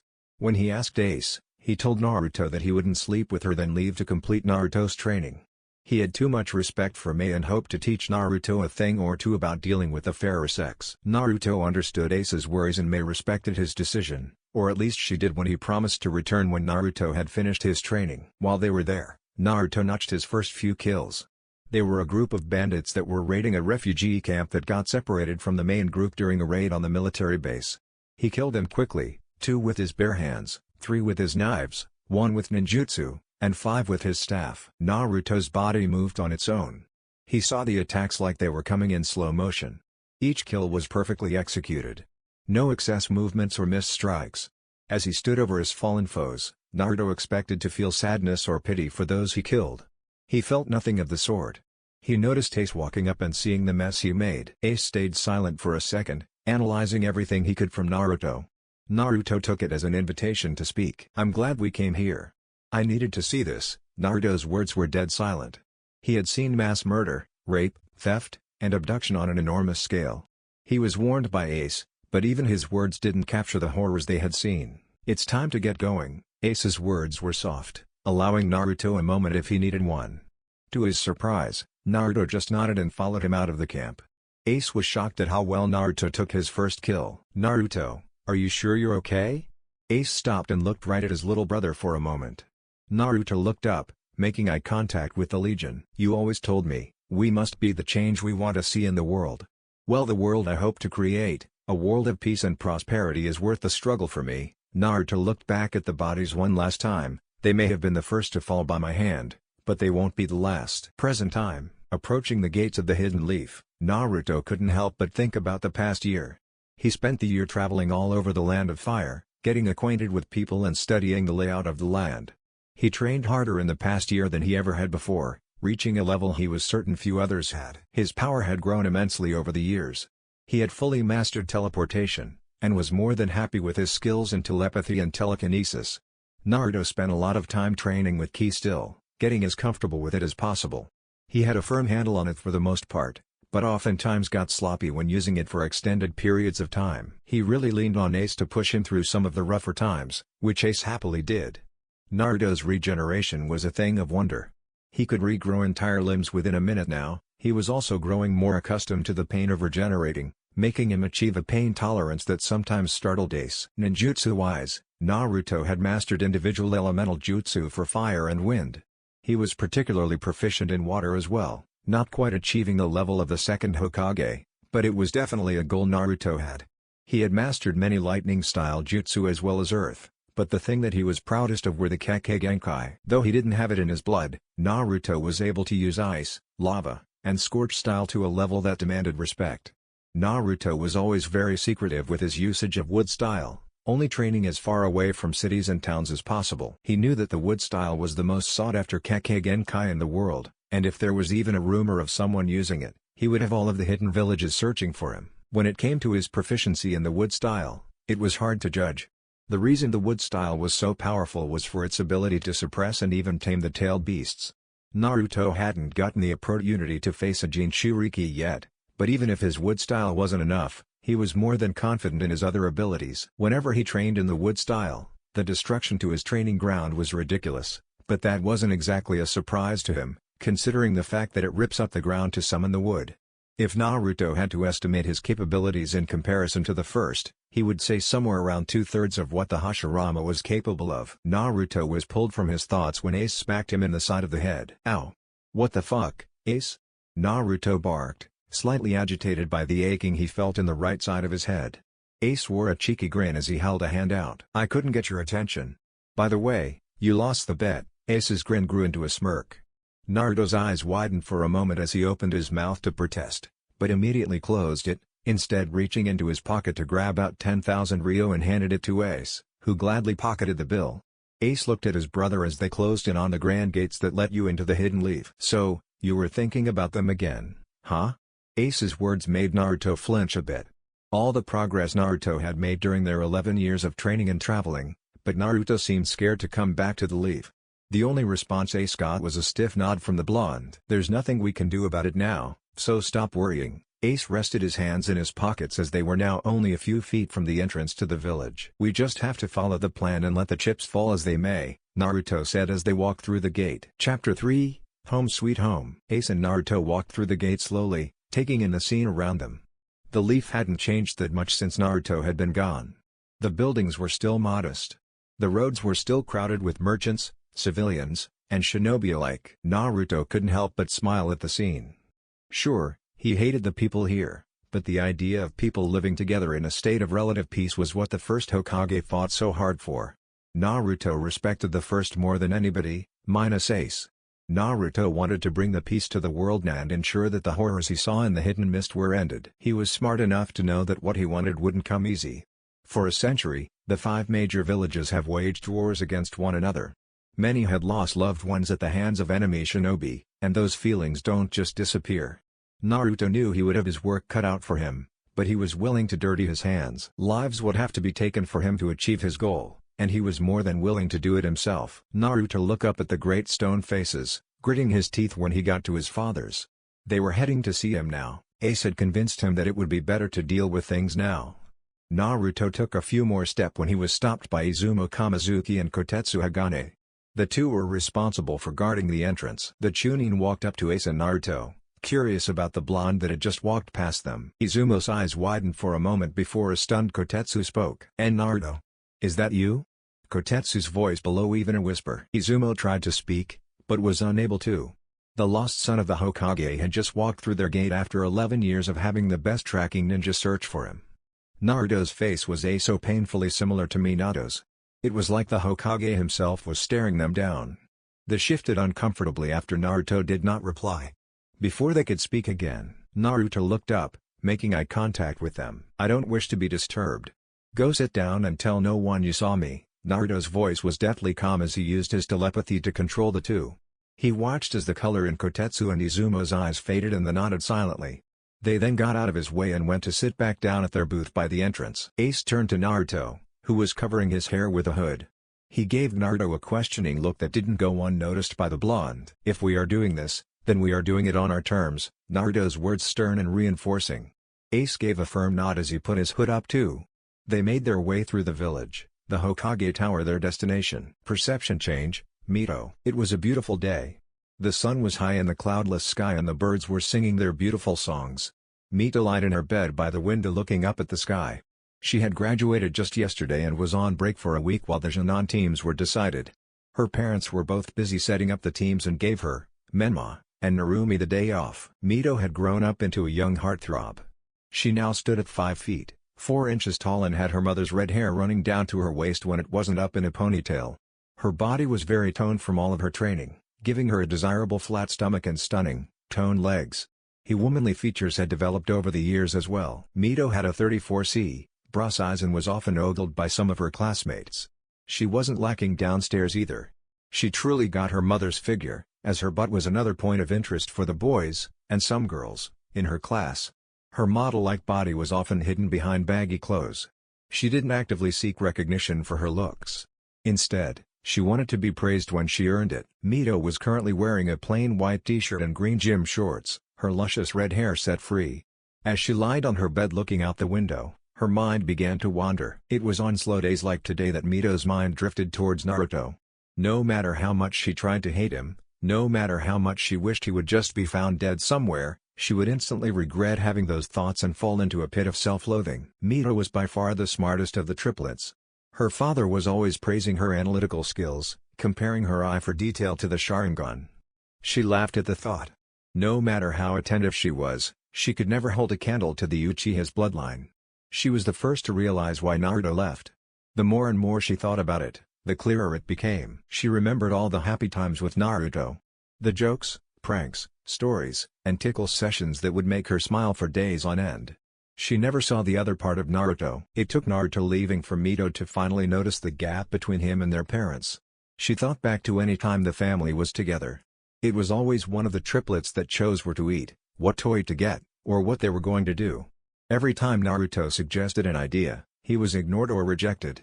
She hardly remembered the times Naruto tried to share his opinion. Instead, she remembered years of Naruto staying quiet.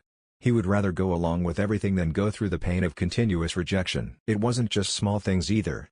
Mito remembered when Naruto turned 5 and asked to begin his shinobi training. He asked as nicely as Mito had ever heard. She can't recall a time when her, Narumi, or Menma were ever that respectful and humble when making a request. It's not like that changed the outcome. Naruto was rejected like always, his parents coming up with excuse after excuse each time Naruto asked for help. She never understood why, until recently. Flashback. 2 years ago, Mito was up late studying for her exam over the Second Great Ninja War, when she heard yelling coming from downstairs. Following the sound, she saw the doors open to her father's office, Jiraiya, Tsunade and her parents in a heated discussion. It's been 9 years. If he hasn't been found dead yet, he likely found out how to take care of himself, Jiraiya said, looking right at Kushina and Tsunade. The two women seemed ready to slap him, but Minato spoke before they got the chance. Sensei. My son is out there, by himself.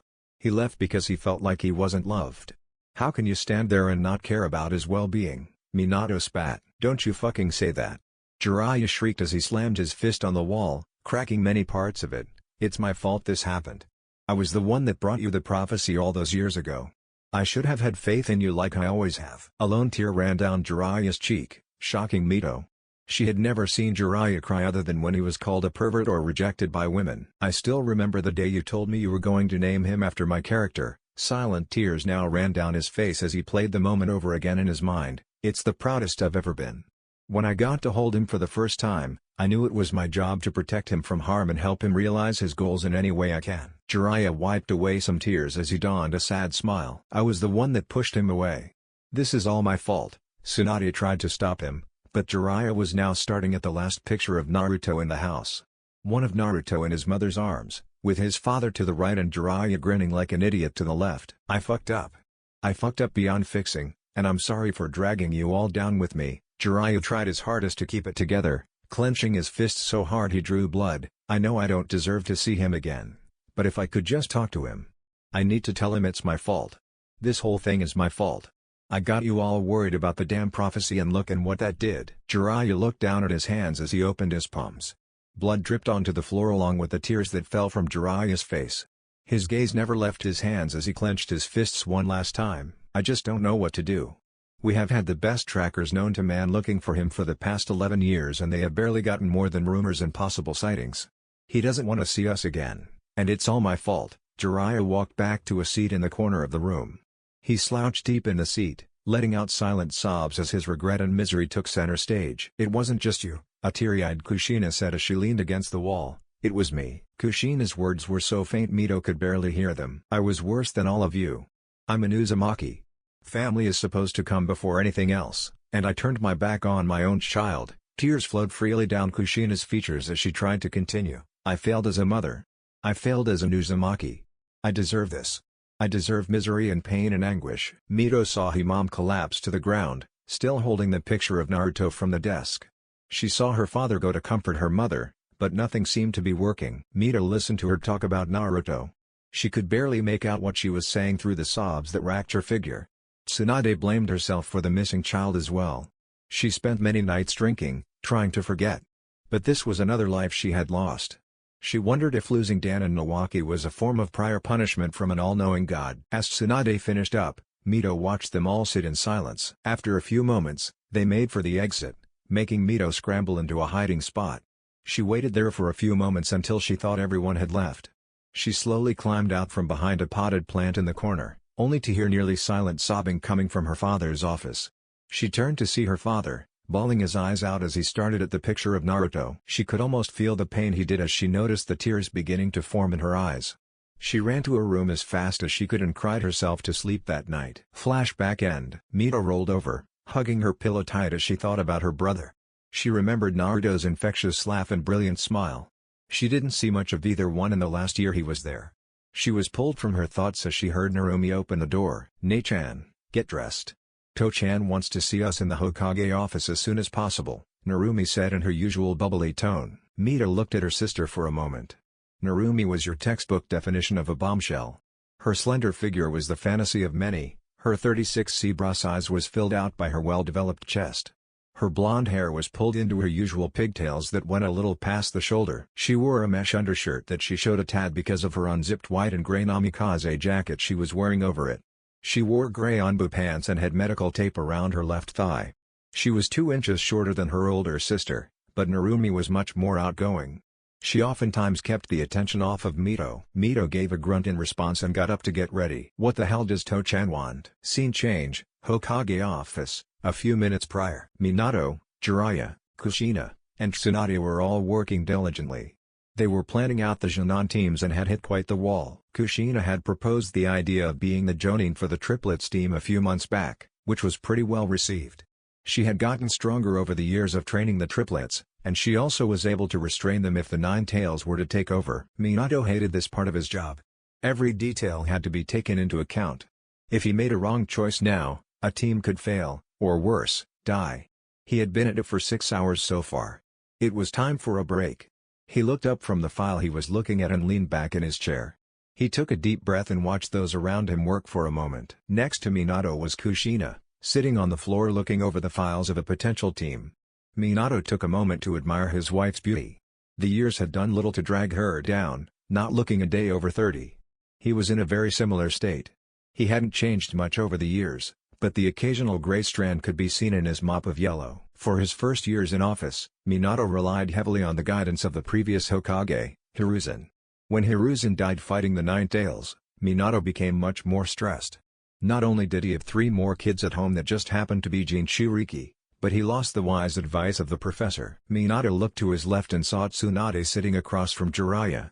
Tsunade was sifting through applicants for her medical ninjutsu program, while Jiraiya was going through Menma, Mito and Narumi's files, apparently looking for something. Minato was about to get up when he heard a knock at the door. Shizune opened the door in a panicked hurry.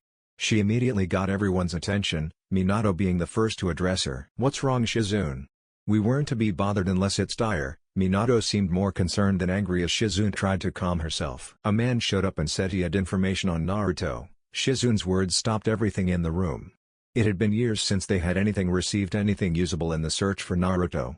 The most they got were whispers and far-fetched rumors. As much as he wanted to send the man away, Minato couldn't bring himself to do it. What if this was the lead they needed to finally find him? They could at least spare a few minutes to hear this person out. Minato gave a slight nod as everyone cleaned up the office a bit. Tsunade, Kushina, and Jiraiya stood behind him while he remained in his seat behind his desk. A few moments later, Shizune walked in with 2 men. The first was a bit taller than the other. He had short brown hair that was a bit shaggy on top. His face was void of any fat, as were his exposed arms. His arms had a few major scars snaking around, but the man's face was clean. He had brilliant golden eyes that immediately caught everyone's attention. The man wore a black cloak with golden detailing. The cloak was so dark, it seemed to suck in all light around it. Under the cloak the man wore a dark gray, skin-tight muscle shirt that clung to the man's figure. His legs were covered by black sweatpants and his feet with black combat boots. To Minato, the man looked suspicious. He wore a smirk that put everyone on edge and carried his weapons into the meeting. Minato tensed a bit as the man walked forward, his smirk turning into an oddly warm smile. "I'm Ace, thank you for taking the time out of your day to see me." Ace's smile barely dropped as he eyed everyone in the room. Kushina was giving him a hard look, like Ace expected. Minato, despite hoping for the best, was still wearing his professional neutral expression. Jiraiya was more optimistic for the meeting, as was Tsunade. No one had come forth with information about Naruto like this in years. The times they did have face-to-face meetings with someone, they usually got a decent tip, or a reliable sighting. Believe it or not, not many people wanted to get in front of 4S-class shinobi and waste their time. Eyes shifted to the other cloaked figure standing behind Ace. The figure was completely concealed, but didn't set off any alarm seals as he walked in the room, so he mustn't be carrying any weapons other than the ones on his back, 2 swords just like Ace. The figure didn't speak, but all the experienced shinobi in the room could tell that figure was tense. He was giving out an unstable presence that put everyone on high alert. They could only see the bottom of his face, which didn't exactly give away his identity. They were ready for a fight at a moment's notice, but their thoughts were interrupted by Ace, who cleared his throat. "So, like I'm sure your assistant told you, I came to talk about Naruto." Everyone before Ace flinched at the mention of the boy. Ace could see guilt rush over them like a tsunami. "Yes," Minato said, his cold blue eyes hardening, And make sure this is worth our time. This is not an issue we take lightly. Minato noticed the slightest of shifts in the figure behind Ace. Kushina noticed it as well, but the Sannin focused on Ace. Ace took a step forward, his smirk never leaving. It's been around 11 years, hasn't it? Ace's question only merited a stern nod from Minato, while Jiraiya, Tsunade, and Kushina seemed to prickle at Ace's tone. Ace took another step forward, only a foot or two from the desk. I've heard about his departure, but I wanted to hear it from you all. What happened? Kushina snapped.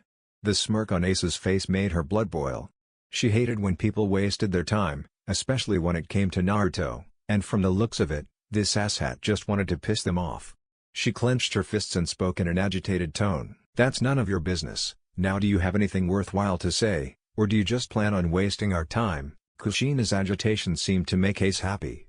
His smirk grew as he let out a small chuckle. No need for hostility here. Your temper definitely live up to the stories, Red Death. I don't think I've ever pissed someone off that quickly before. Ace left his smile up, knowing it was getting under the skin of everyone present. Minato was about to send him out, when Ace spoke again. I mean, I've only heard his side of the story. I thought it would be unfair to not at least hear your side before I make any assumptions. Ace's words made their eyes shoot open. His smirk widened again. Kushina shot out from her spot behind the desk and grabbed Ace by the collar of his cloak. Where did you see him? Kushina had lost all sense of restraint as she let questions fly one after another. Was he okay? Where was he heading? Ace couldn't help but let out another chuckle at Kushina. Ace took a breath as swiped her hands away, making everyone in the room get ready for a fight. Ace acted annoyed as he straightened out his cloak. He looked Kushina dead in the eye. I think your question should be asked to my partner here, not me. Ace's words stopped everyone for a moment.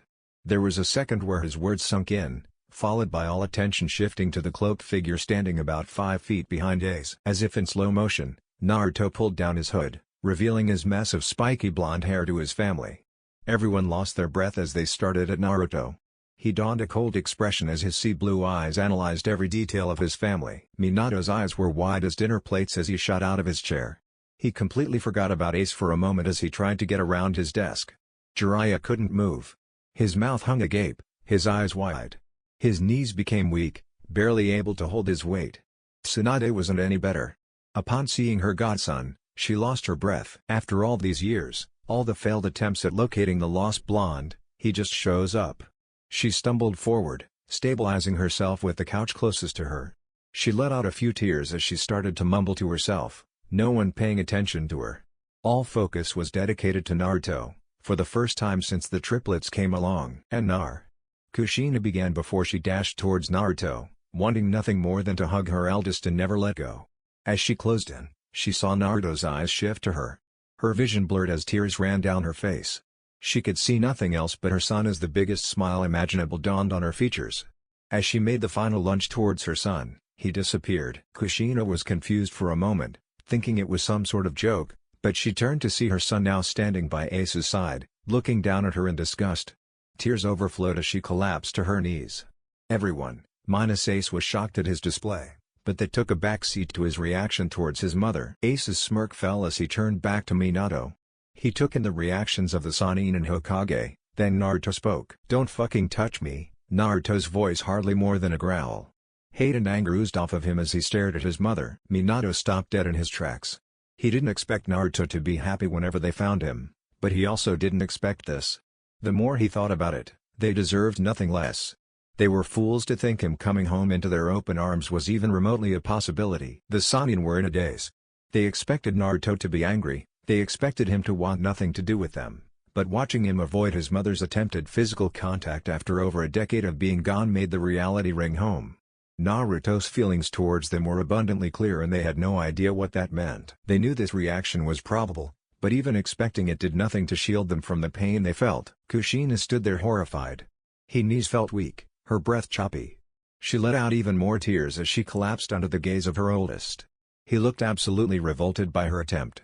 In her head, she knew she deserved this, but for those few moments she saw him, she allowed herself the slightest spark of hope, only for it to be smashed by the reality. She lost it and continued to cry in her heap on the ground. Naruto looked down at her with cold eyes for a moment before he spoke. What you are feeling right now doesn't even compare to what you all put me through. Naruto's words cut deeper than any blade could.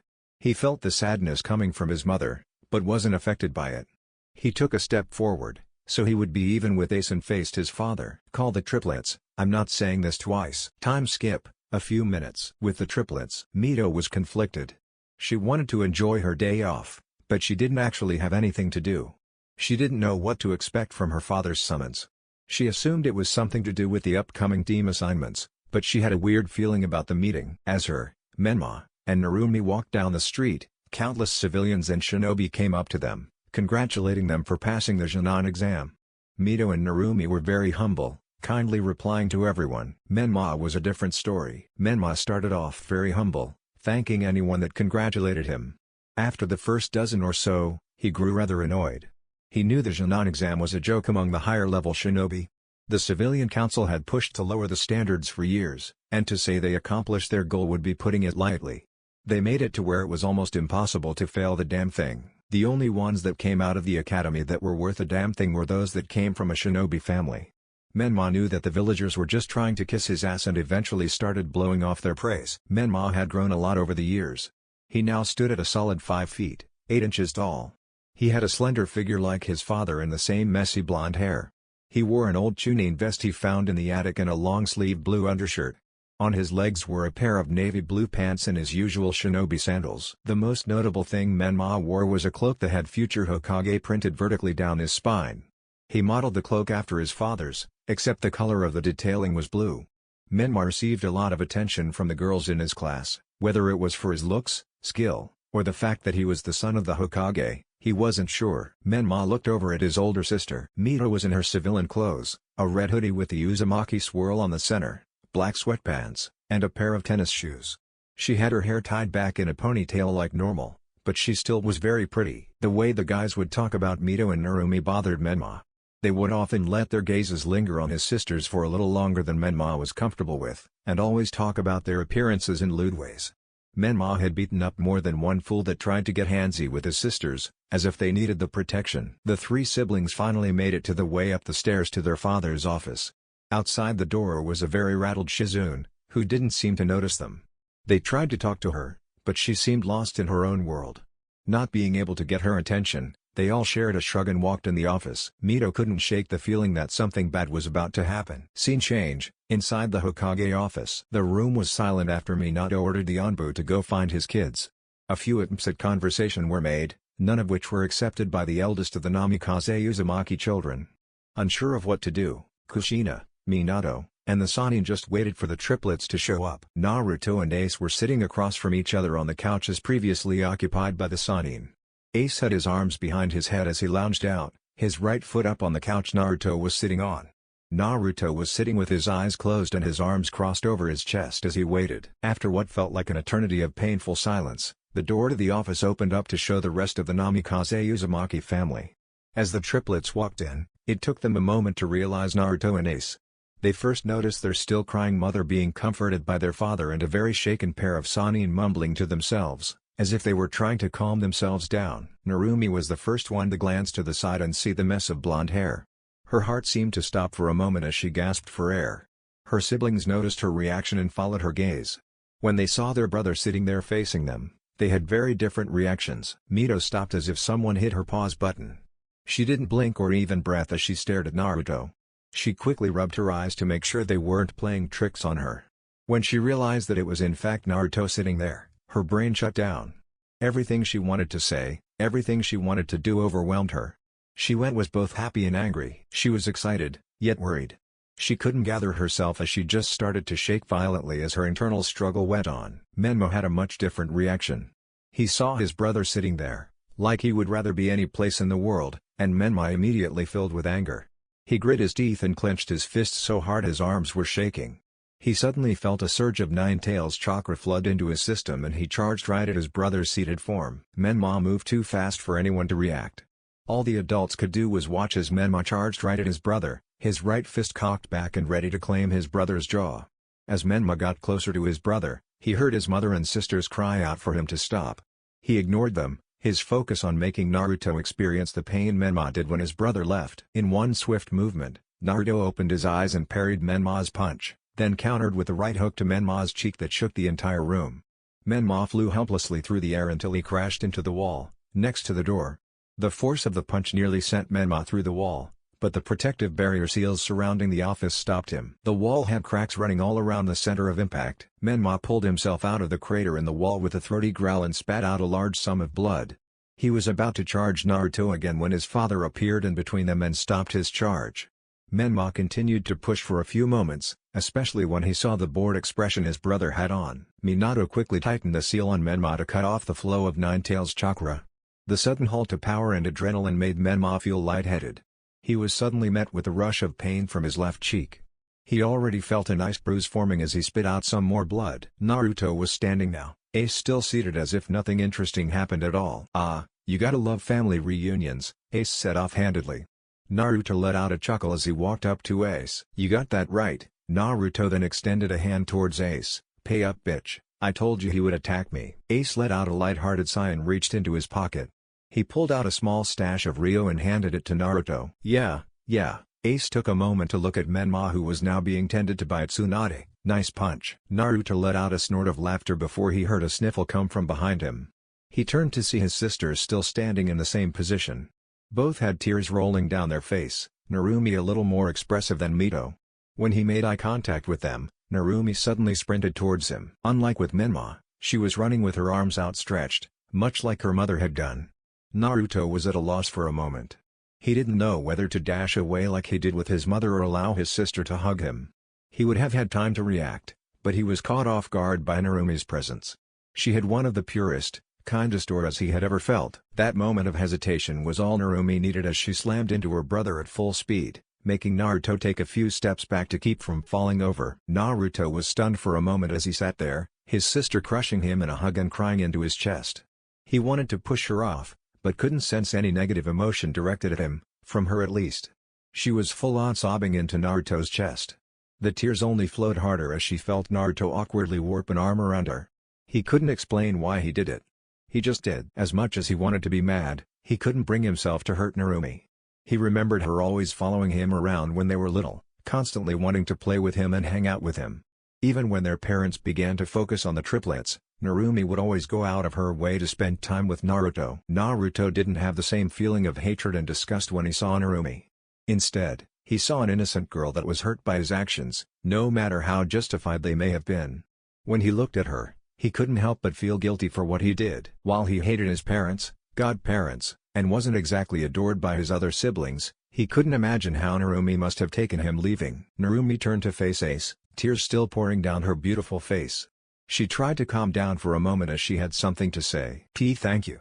Thank you for bringing my Ni-chan back to me." The blonde was overwhelmed with sobs again as she held onto Naruto like her life depended on it. Mito stood by the door, not having moved much since she saw her brother. She was crying silently, in joy or anger she couldn't tell. A part of her wanted to do the exact same thing as Narumi and cling desperately to her brother, the other part wanted to do what Menma did, accept hope for a better outcome. While a part of her felt jealous for her expressive attitude and willingness to put herself out there, especially when it seemed to win over her estranged brother, she was glad at her more reserved nature, because she might have been spared the bone-crushing punch Menma took. Mito was so unsure of her emotions, she was disturbing the Nine Tails within her. The Nine Tails looked through the bars of her cage to see the eldest sibling looking back at him.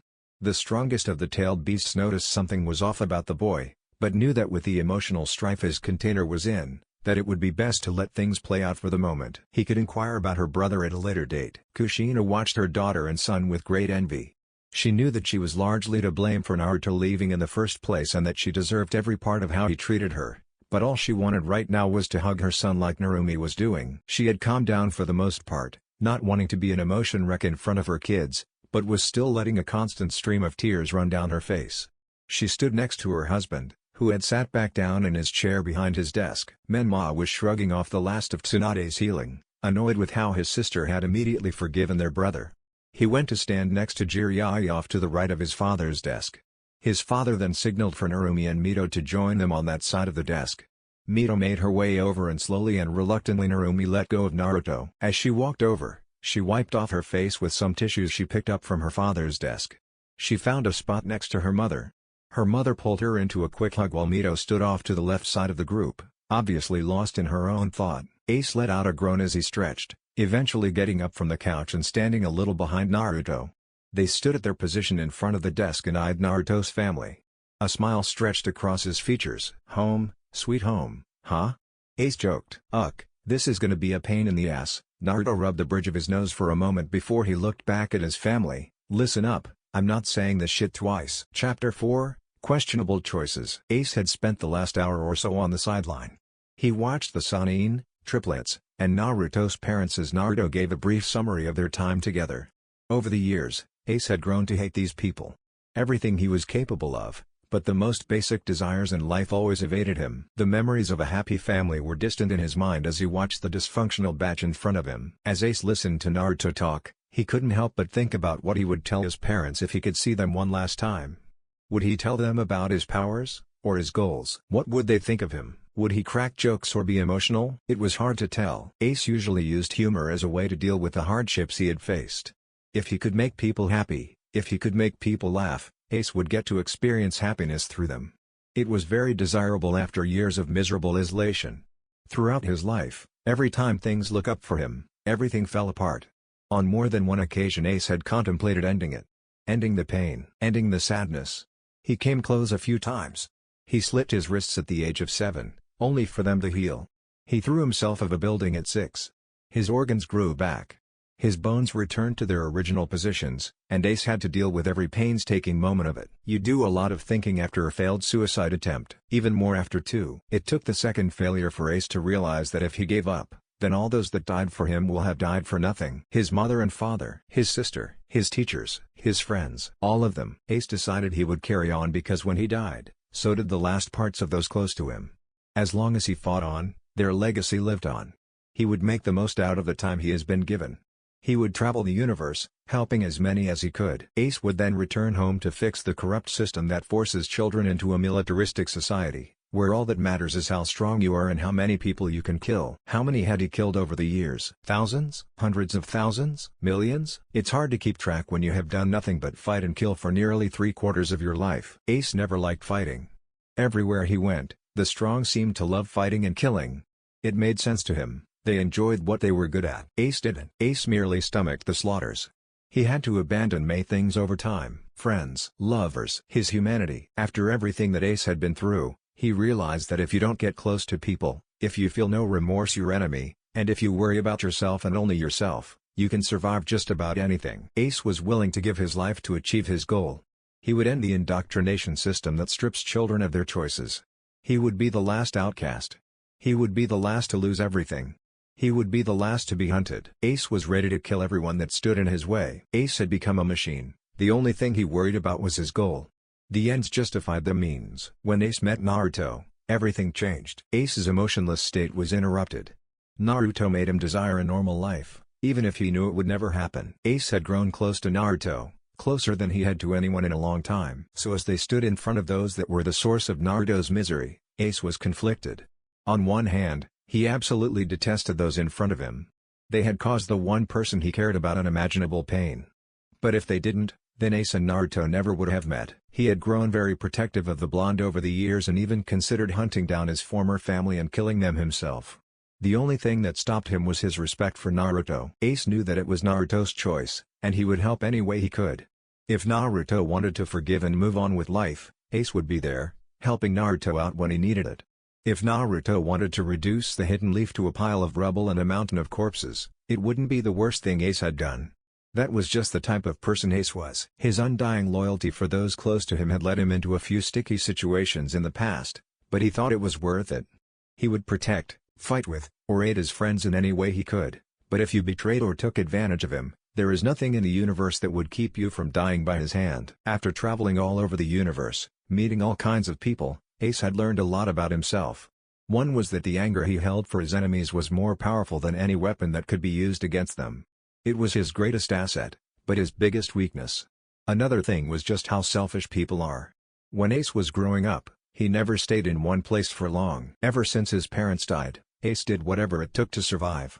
He killed, stole, ran, and hid when he had to. Ace didn't like thinking about his past much.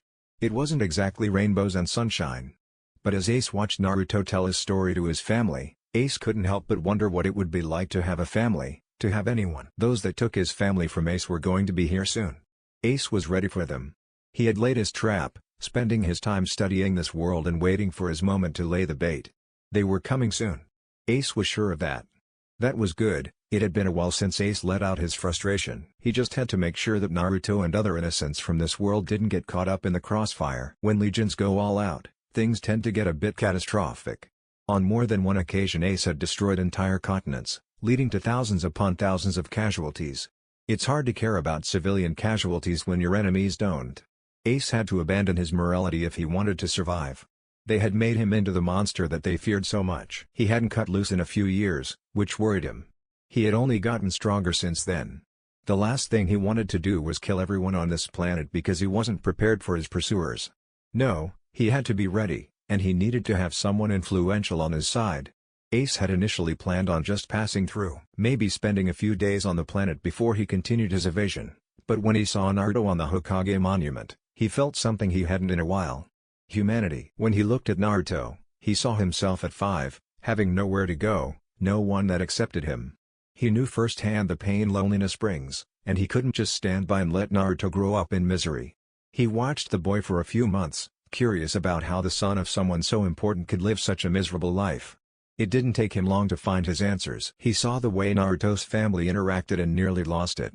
They neglected an innocent child, all because they were worried about some fucking prophecy. Ace lost track of how many times he wanted to kill them. It would have been a just sentence for their stupidity, but as he observed Naruto, he couldn't bring himself to do it.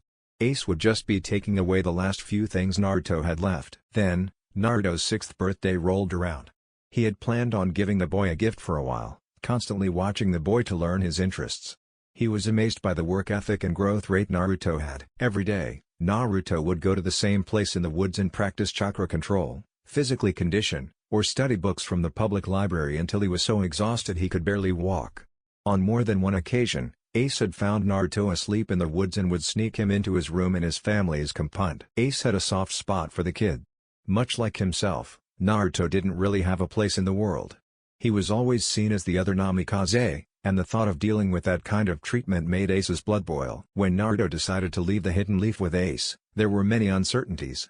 They weren't sure what they were going to do or where they were going, but they knew that they had each other's back. Over the years the two bonded. Ace saw Naruto as a little brother. Even though Naruto grew and matured much faster than he did, Ace did his best to teach Naruto things not just about fighting, but things he would need to know, like how to deal and communicate with people, logical thinking, and a sense of morality that Ace had lost years ago. Ace snapped out of his thoughts as he listened to Naruto complete his story. He did a quick look over of those behind the desk and came to a few conclusions. The first thing he noticed was the immense guilt, frustration, and self-loathing coming from the adults. Ace tapped into their minds for a moment, curious at their train of thought. Minato was trying to come up with a logical way to grow closer to Naruto. He knew that Naruto wouldn't exactly welcome them back, but he seemed determined to fix this rift between his eldest and the rest of his family. In the back of his mind, he was trying to get a gauge for how strong Naruto might be. He was quite shocked when Naruto swatted a Ninetales enhanced Menma like a fly. Naruto had also shown extraordinary speed in both his counter on Menma and evading his mother. He figured it would be safe to say that Naruto should at least be a Genin, but he wasn't going to bring it up yet. He cared more about what had happened to his son over the past decade. He was shocked at the sheer range of their travels. Ace and Naruto had visited all the major nations and even gone to the battlefields of the Hidden Mist Civil War. He felt guilty for not being there when Naruto experienced such horrors, but from what he could tell, Naruto and Ace were extraordinarily close. While he was sad about being replaced by Ace, he completely understood why his son did so.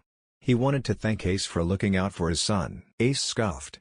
"As if I did to for you," he thought as he shifted his attention to Narumi. The youngest of the Namikaze Uzumaki was in awe of her brother's story. Her mind was overflowing with questions as the emotions seemed to calm down. Ace couldn't help but smile at her innocence.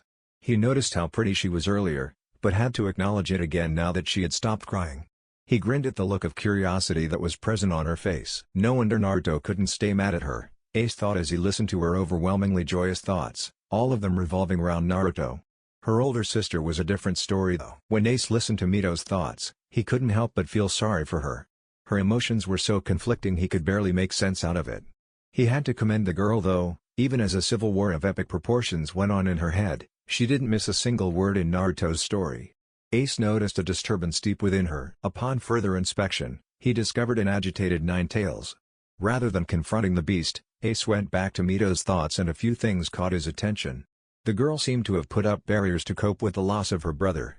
When Ace looked through her memories, Mito felt largely to blame for Naruto leaving. Her love for Naruto was undeniable, but she seemed to have distanced herself from the fond memories she had of Naruto. Instead, Mito seemed to have a lot of angry memories with Naruto. Ace put a pin in her for the moment, because he felt a great pulse of anger for Menma. As Ace shifted his attention to Naruto's brother, he was hit with a wave of negative emotions directed towards him and Naruto. It took him a moment to find the reason for the animosity. When he finally did, his interest was piqued. Flashback: 1 week before Naruto left the village. Setting: a small park next to the village orphanage. Menma, Mito, and Narumi were enjoying their day like they usually did. Their mother had brought them to the park to play with the other shinobi children. Menma was spending his time with Kiba Inuzuka, Shikamaru Nara, and Choji Akamiki. Mito and Narumi were playing with Hinata Hyuga and Dino Yamanaka. Suddenly Menma heard his name being called. He turned to see his sisters standing next to a few older kids. The boys were around 10 years old. Menma could feel something off about them, but didn't know what it was. He walked over to them and Narumi turned to him. "Hey, Ni-chan," Narumi said. She was wearing a clean white dress and had her hair in her usual pigtails. "I was asking these guys if they had seen Naruto Ni. They were going to take us to see him." Ever since Naruto had gotten rejected on his request to train with his parents, he wasn't in the house much. He used to play with them all the time, often tickling them and making them laugh for hours on end with his cheesy jokes. Menma loved Naruto deeply. He always looked up to him, but for nearly a year now, Naruto had become increasingly distant. A few weeks ago, the triplets came up with the idea of surprising Naruto with a surprise play session. The only problem was that they needed to find him. They asked everyone they knew, but no one knew where their brother went during the day. They were super excited when these kids said they knew where he was. "Come on, follow us," the biggest kid said as he started walking into the woods. They must have walked for a good 10 minutes before Mito finally asked where they were going. "You said you wanted to see your brother, remember?" The boy's face had a sick smirk as he reached down and picked up a stick from the ground. "You want to know something?" None of the triplets could speak. They watched as 5 more kids joined the group of 4 that led them out there. A foreboding feeling settled in and they suddenly became very nervous. None of them could speak as they watched the older kids surround them. "You 3 killed our parents," the boys' words confused them. The triplets tried to cry out, but no one heard them. Fear settled in as Mito and Narumi began to cry. Menma tried to fight back, but took a hit to the cheek that left a cut a few inches long. Menma fell to the ground as the boys laughed. "You damn foxes killed my parents, my grandparents, and my sister, I won't let you get away with it." He raised up his arms, the stick positioning itself above Menma's down form. "We are going to kill the foxes and avenge our family." The boy swung down with all he might. Mito and Narumi watched in horror as the stick descended on Menma. In the blink of an eye, a yellow blur positioned itself over Menma. Everyone heard the stick make contact with something and snap. Menma's eyes were closed, waiting for the pain of the strike that never came. He slowly opened his eyes to see Naruto standing over him, using his arm to block the stick. Blood ran down Naruto's arm and fell onto Menma's cheek. Everyone's eyes widened as they saw the eldest Namikaze kick the older boy in the stomach hard enough for the boy to lose his wind.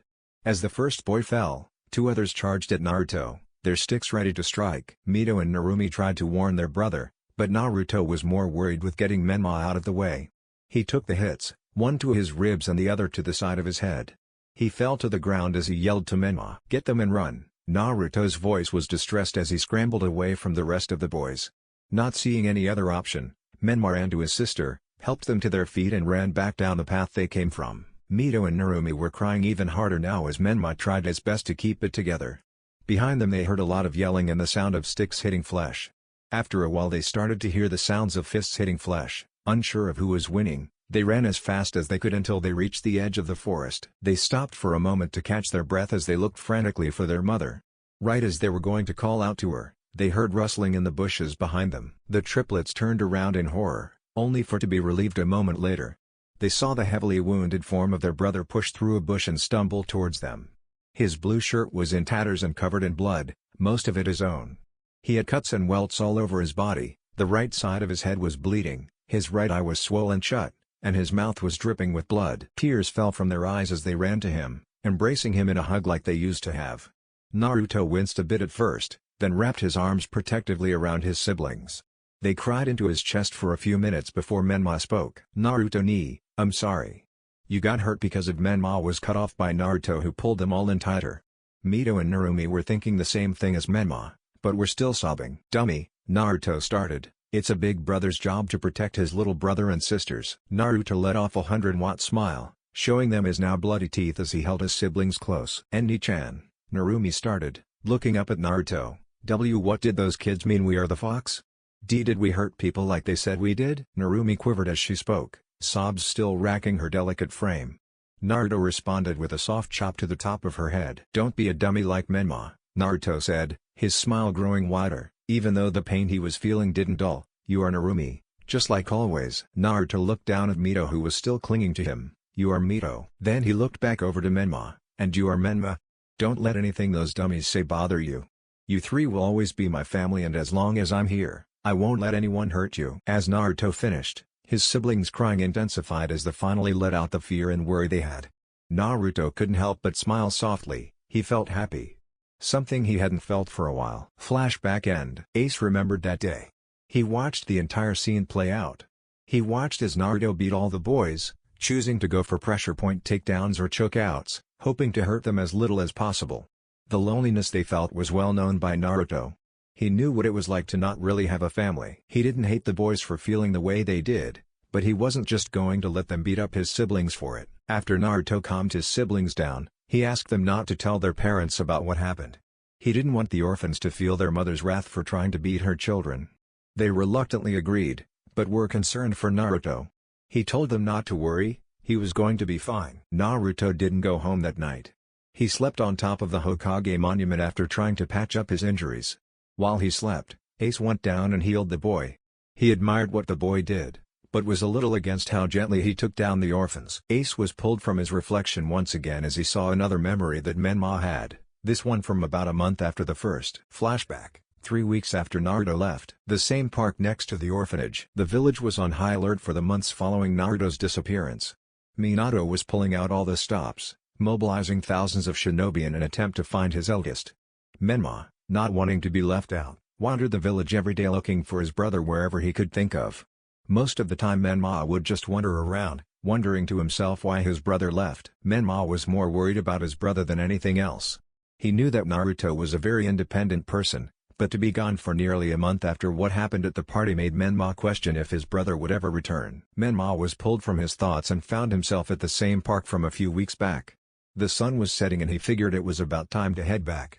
As he was turning back to head home, Menma heard a few boys call out to him. When he turned back, he saw the same boys from a few weeks back. "What are you doing here, fox boy?" The biggest one spat as the group surrounded Menma. Menma was immediately put on edge as he tried to find a way out. He spun around, trying to find a hole to escape. He found a small gap that was his best chance.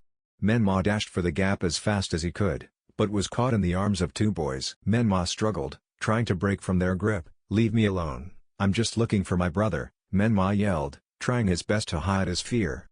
His arms were held out by the bigger kids. Menma tried desperately to break free. "Oh, the one that saved you last time?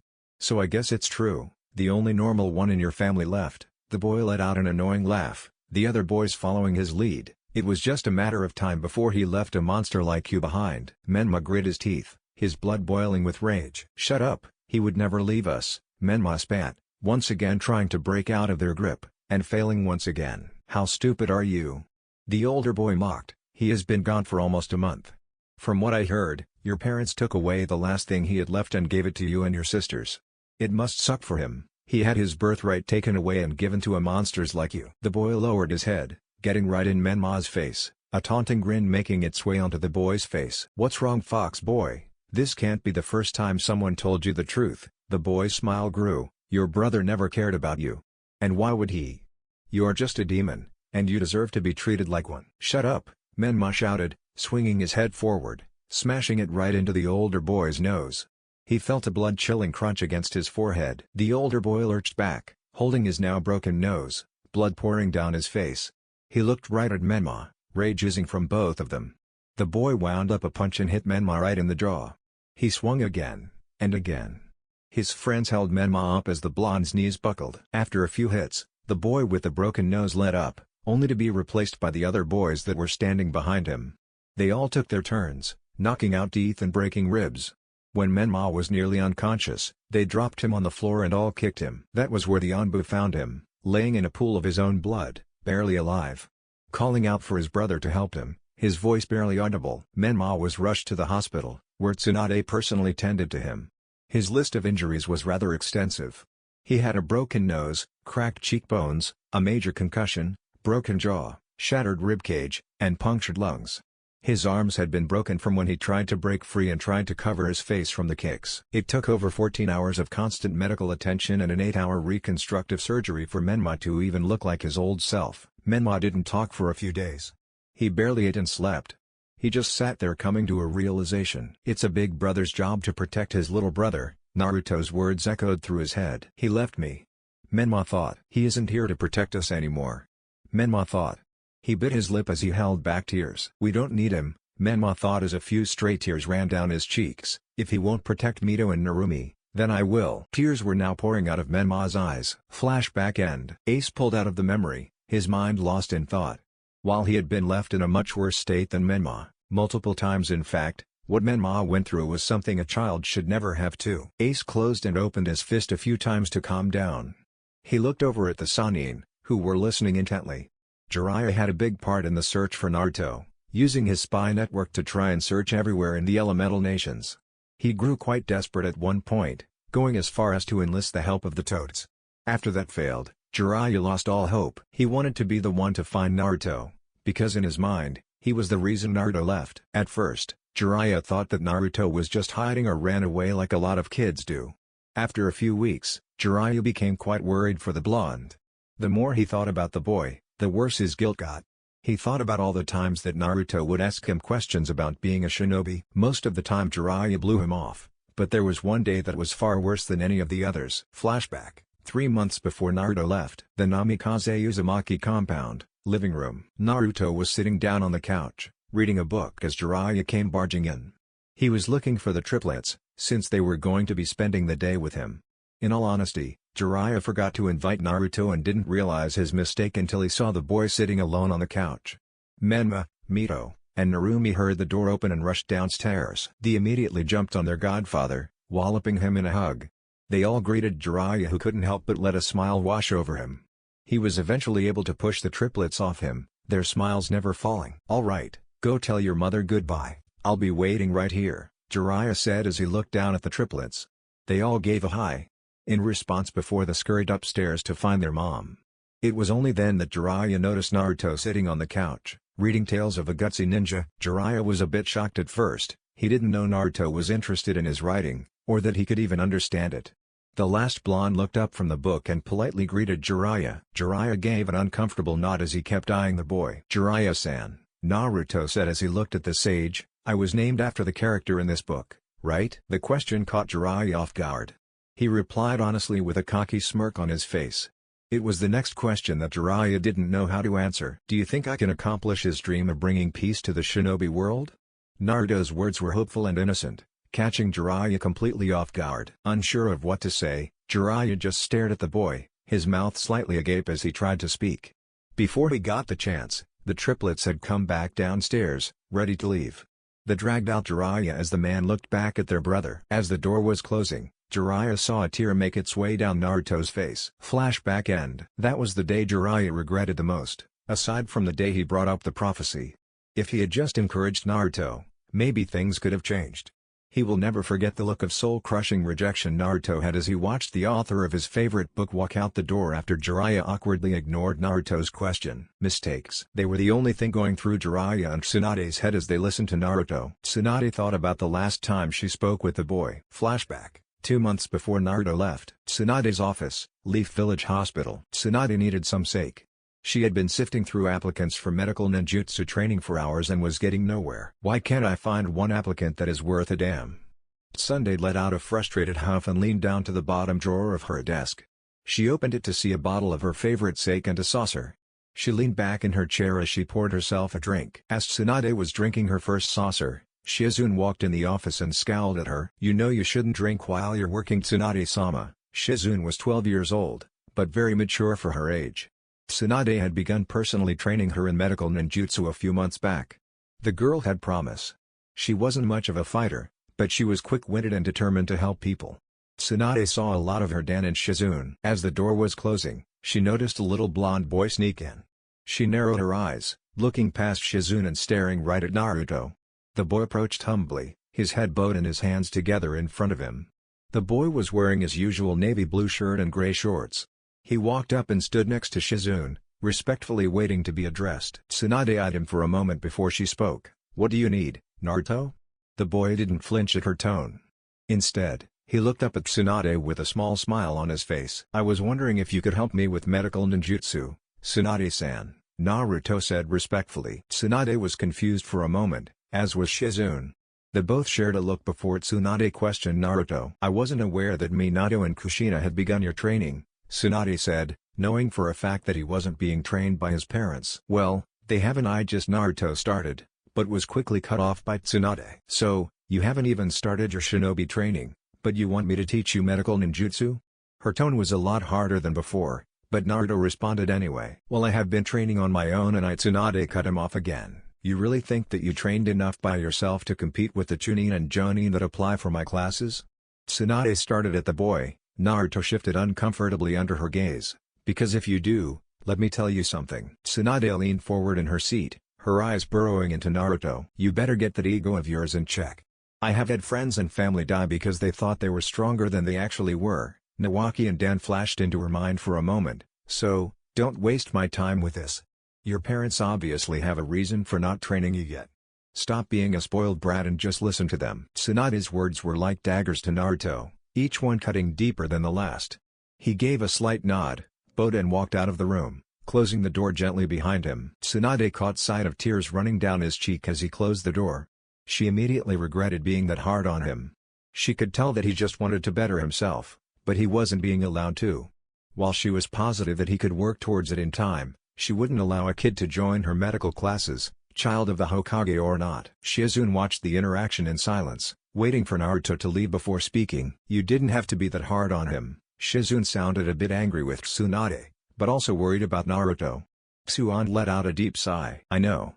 I'm just a bit on edge right now." Tsuan finished her saucer and began to pour another. Flashback end. Tsuan couldn't bring herself to talk to Naruto after that. Whenever she thought about how she acted, she felt disgusted with herself. She knew Naruto was just looking for something to do, and his parents weren't training him yet.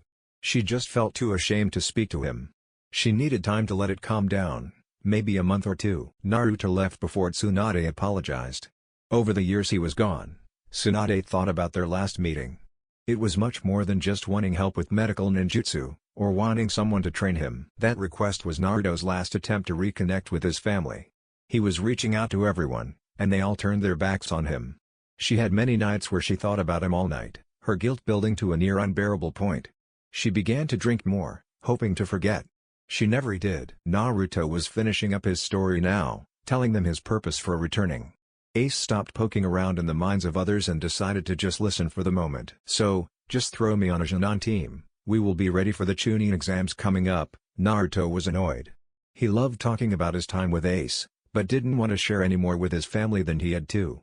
He purposely left out the parts about his power and skill set, knowing that his parents and godparents were curious about that aspect. "Naruto, the Chunin exams aren't a joke," Kushina tried to lecture, but was cut off by Ace laughing hysterically. Kushina grit her teeth at the outburst and tried to respond respectfully. "Is something funny?" "Yeah," Ace started, "just cut that whole concerned mother shit before I piss myself." The smile never left Ace's face as he stared right at the seething red death. "I'm his mother, it is my job to." Kushina was cut off yet again by Ace. "Yeah, you are his mother," Ace rolled his eyes, "and might I say you are doing an absolutely stellar job," sarcasm dripping from each word. Kushina clenched her fists. Everyone in the room felt her chakra spike. She looked right at Ace with a glare that she wished would kill him. "Leave," Kushina growled. "I thank you for bringing back my son. Now leave here and never come back." "Aww." "What? You don't like actually getting criticized for your fuck-ups?" Ace's smirk grew sinister, "Because if we are being honest, the only one in the room Naruto respects is me. I mean shit, he hates almost all of you all." Ace was pushing just the right buttons to piss everyone off. Minato was the only one keeping a cool head. Ace looked at Jiraiya. "This whole thing started with you and your fucking prophecy," Ace spat. "If you haven't noticed, the whole concept of a prophecy is that no matter what you do, it happens anyway. So, You come down from the meeting with the toad sage waving you prophecy around like it is the answer to all your problems. If you haven't noticed, you cause more issues than you resolved. Jiraiya seemed to shrink under the criticism. He knew that every word of it was true. Ace looked over at Tsunade, who seemed to shudder under his gaze. You are just as bad. You see a sad, lonely kid and decide to just stand by and watch. Ace got ready for the final blow on her. I wonder what Dan and Nawaki would think if they saw what you did. Tsunade's eyes widened after hearing that. Ace decided to have some fun and help her envision Dan and Nawaki reacting to her recent actions. Ace took over Tsunade's already vulnerable mind, an evil grin face. In Tsunade's mind, Tsunade stood alone in a dark room, a soul spotlight shining down on her. Suddenly she hears a noise to her right. What she saw nearly made her heart stop. It was Dan with the injury he sustained on the day he died, glaring at her with a hatred she had never seen before. How could you do that, Tsunade? The image of Dan spat. How have you fallen so far as to push away a helpless child? Maybe it was good we never got the chance to have any. Tsunade began to hyperventilate under the pressure of her emotional distress. The image of Dan dispersed in a light breeze that blew through the room, revealing a form of Nawaki at the age of 5. Rather than talk, this image went through Tsunade's memory of Naruto asking for help, but in Naruto's shoes. Tsunade was bawling watching the scene play out. It only got worse when Ace showed Nawaki standing on the top of the Hokage monument crying, like Ace found Naruto the day they left. Ace decided to put a spin on things as he had the image of Nawaki stand up and mutter, "Since I'm not wanted," and lean over the edge of the Hokage monument. Tsunade tried to run and grab him, but wasn't fast enough. Instead, she got a front row seat to the projection of her falling to his death. Thought projection end. Tsunade snapped back to reality, only a second having passed while she saw everything Ace put in her head. She collapsed to her knees, a sobbing mess. Ace decided to move on. "Don't even get me started on you," Ace said as he eyed Kushina. "You've got some balls to try and act all motherly after the shit you put Naruto through." Kushina had heard enough from Ace and charged at him, intent on planting her fist right on his smug mouth. Ace grinned as he watched the redhead barrel towards him. In the blink of an eye, Naruto stepped in between the two of them, drawing his sword and putting it at his mother's throat. Kushina slammed on the brakes to keep from splitting her throat open on her son's sword. She looked at Naruto, all of her anger shifting to sadness as she stood there, completely at his mercy. Naruto let out a low growl. "If you pull some shit like that again, I swear to Kami, I'll kill you." Naruto's words made her skin crawl. No one in the room doubted what he said, no matter how much they wanted to. Naruto released a minimal amount of ki, making everyone in the room, but Ace, gasp for breath. Naruto eyed his mother for a moment, his blade as still as a statue. His mother began to quiver at the sight. Naruto seemed to be daring her. She backed away shakily, a look of horror on her face. Ace placed a hand on Naruto's shoulder. Getting the hint, Naruto sheathed the blade, and started shuffling through his bag, looking for something. Kushina was now a wreck again. The idea of her son threatening to take her life broke the dam as she sat wallowing in her own sorrow. Minato was going to go help his wife, but Naruto tossed a rather large bag of Ryo on the desk. Minato gave a confused look, giving Naruto the cue to explain. "That's for the penthouse of the shinobi barracks." Naruto's words were brief, but his meaning was the opposite. "And Naruto, you don't have to. We can work something out." Minato gave his son a pleading look, trying to keep his emotions in check. Naruto turned to Minato, a cold look on his face. "No, we can't. When you decide which team I'm on, send me the files of my teammates. I'll be busy for the next week, so don't bother stopping by." Naruto and Ace made their way out of the office, leaving behind a stunned Namikaze Uzumaki family. They had so many thoughts rushing through their head, too many for them to make sense out of. Minato knew there was one thing he needed to do before he tried to calm his family. "Snake," Minato called out. Immediately, an Anbu donning a snake mask appeared, kneeling before him, waiting for a command. "I want you to follow Ace. Find out as much as you can about him. Report to me every 3 days, and if he leaves the village, send a message with one of your summons." The cloaked Anbu gave a firm nod. "Yes, Hokage-sama." The Anbu disappeared, off to tell her objective. Minato let out a sigh. As he looked around the room, he saw everyone but him and Narumi were in the middle of an emotional breakdown. His mind was on one thing. Naruto. Scene change, the streets of the Hidden Leaf. Ace and Naruto were making their way to the nearest furniture store, hoping to pick up some essentials for their new home. As Ace reached for the door, he felt a chill run down his spine. A sudden shift in the air and movement of a distant power made Ace's eyes widen. "They are coming." Naruto understood what Ace meant immediately. "How many of them?" Naruto's voice filled with worry. More than I have ever faced before. That's the end guys. If you enjoyed, then make sure to leave a comment. This is Chaos Shinobi signing off.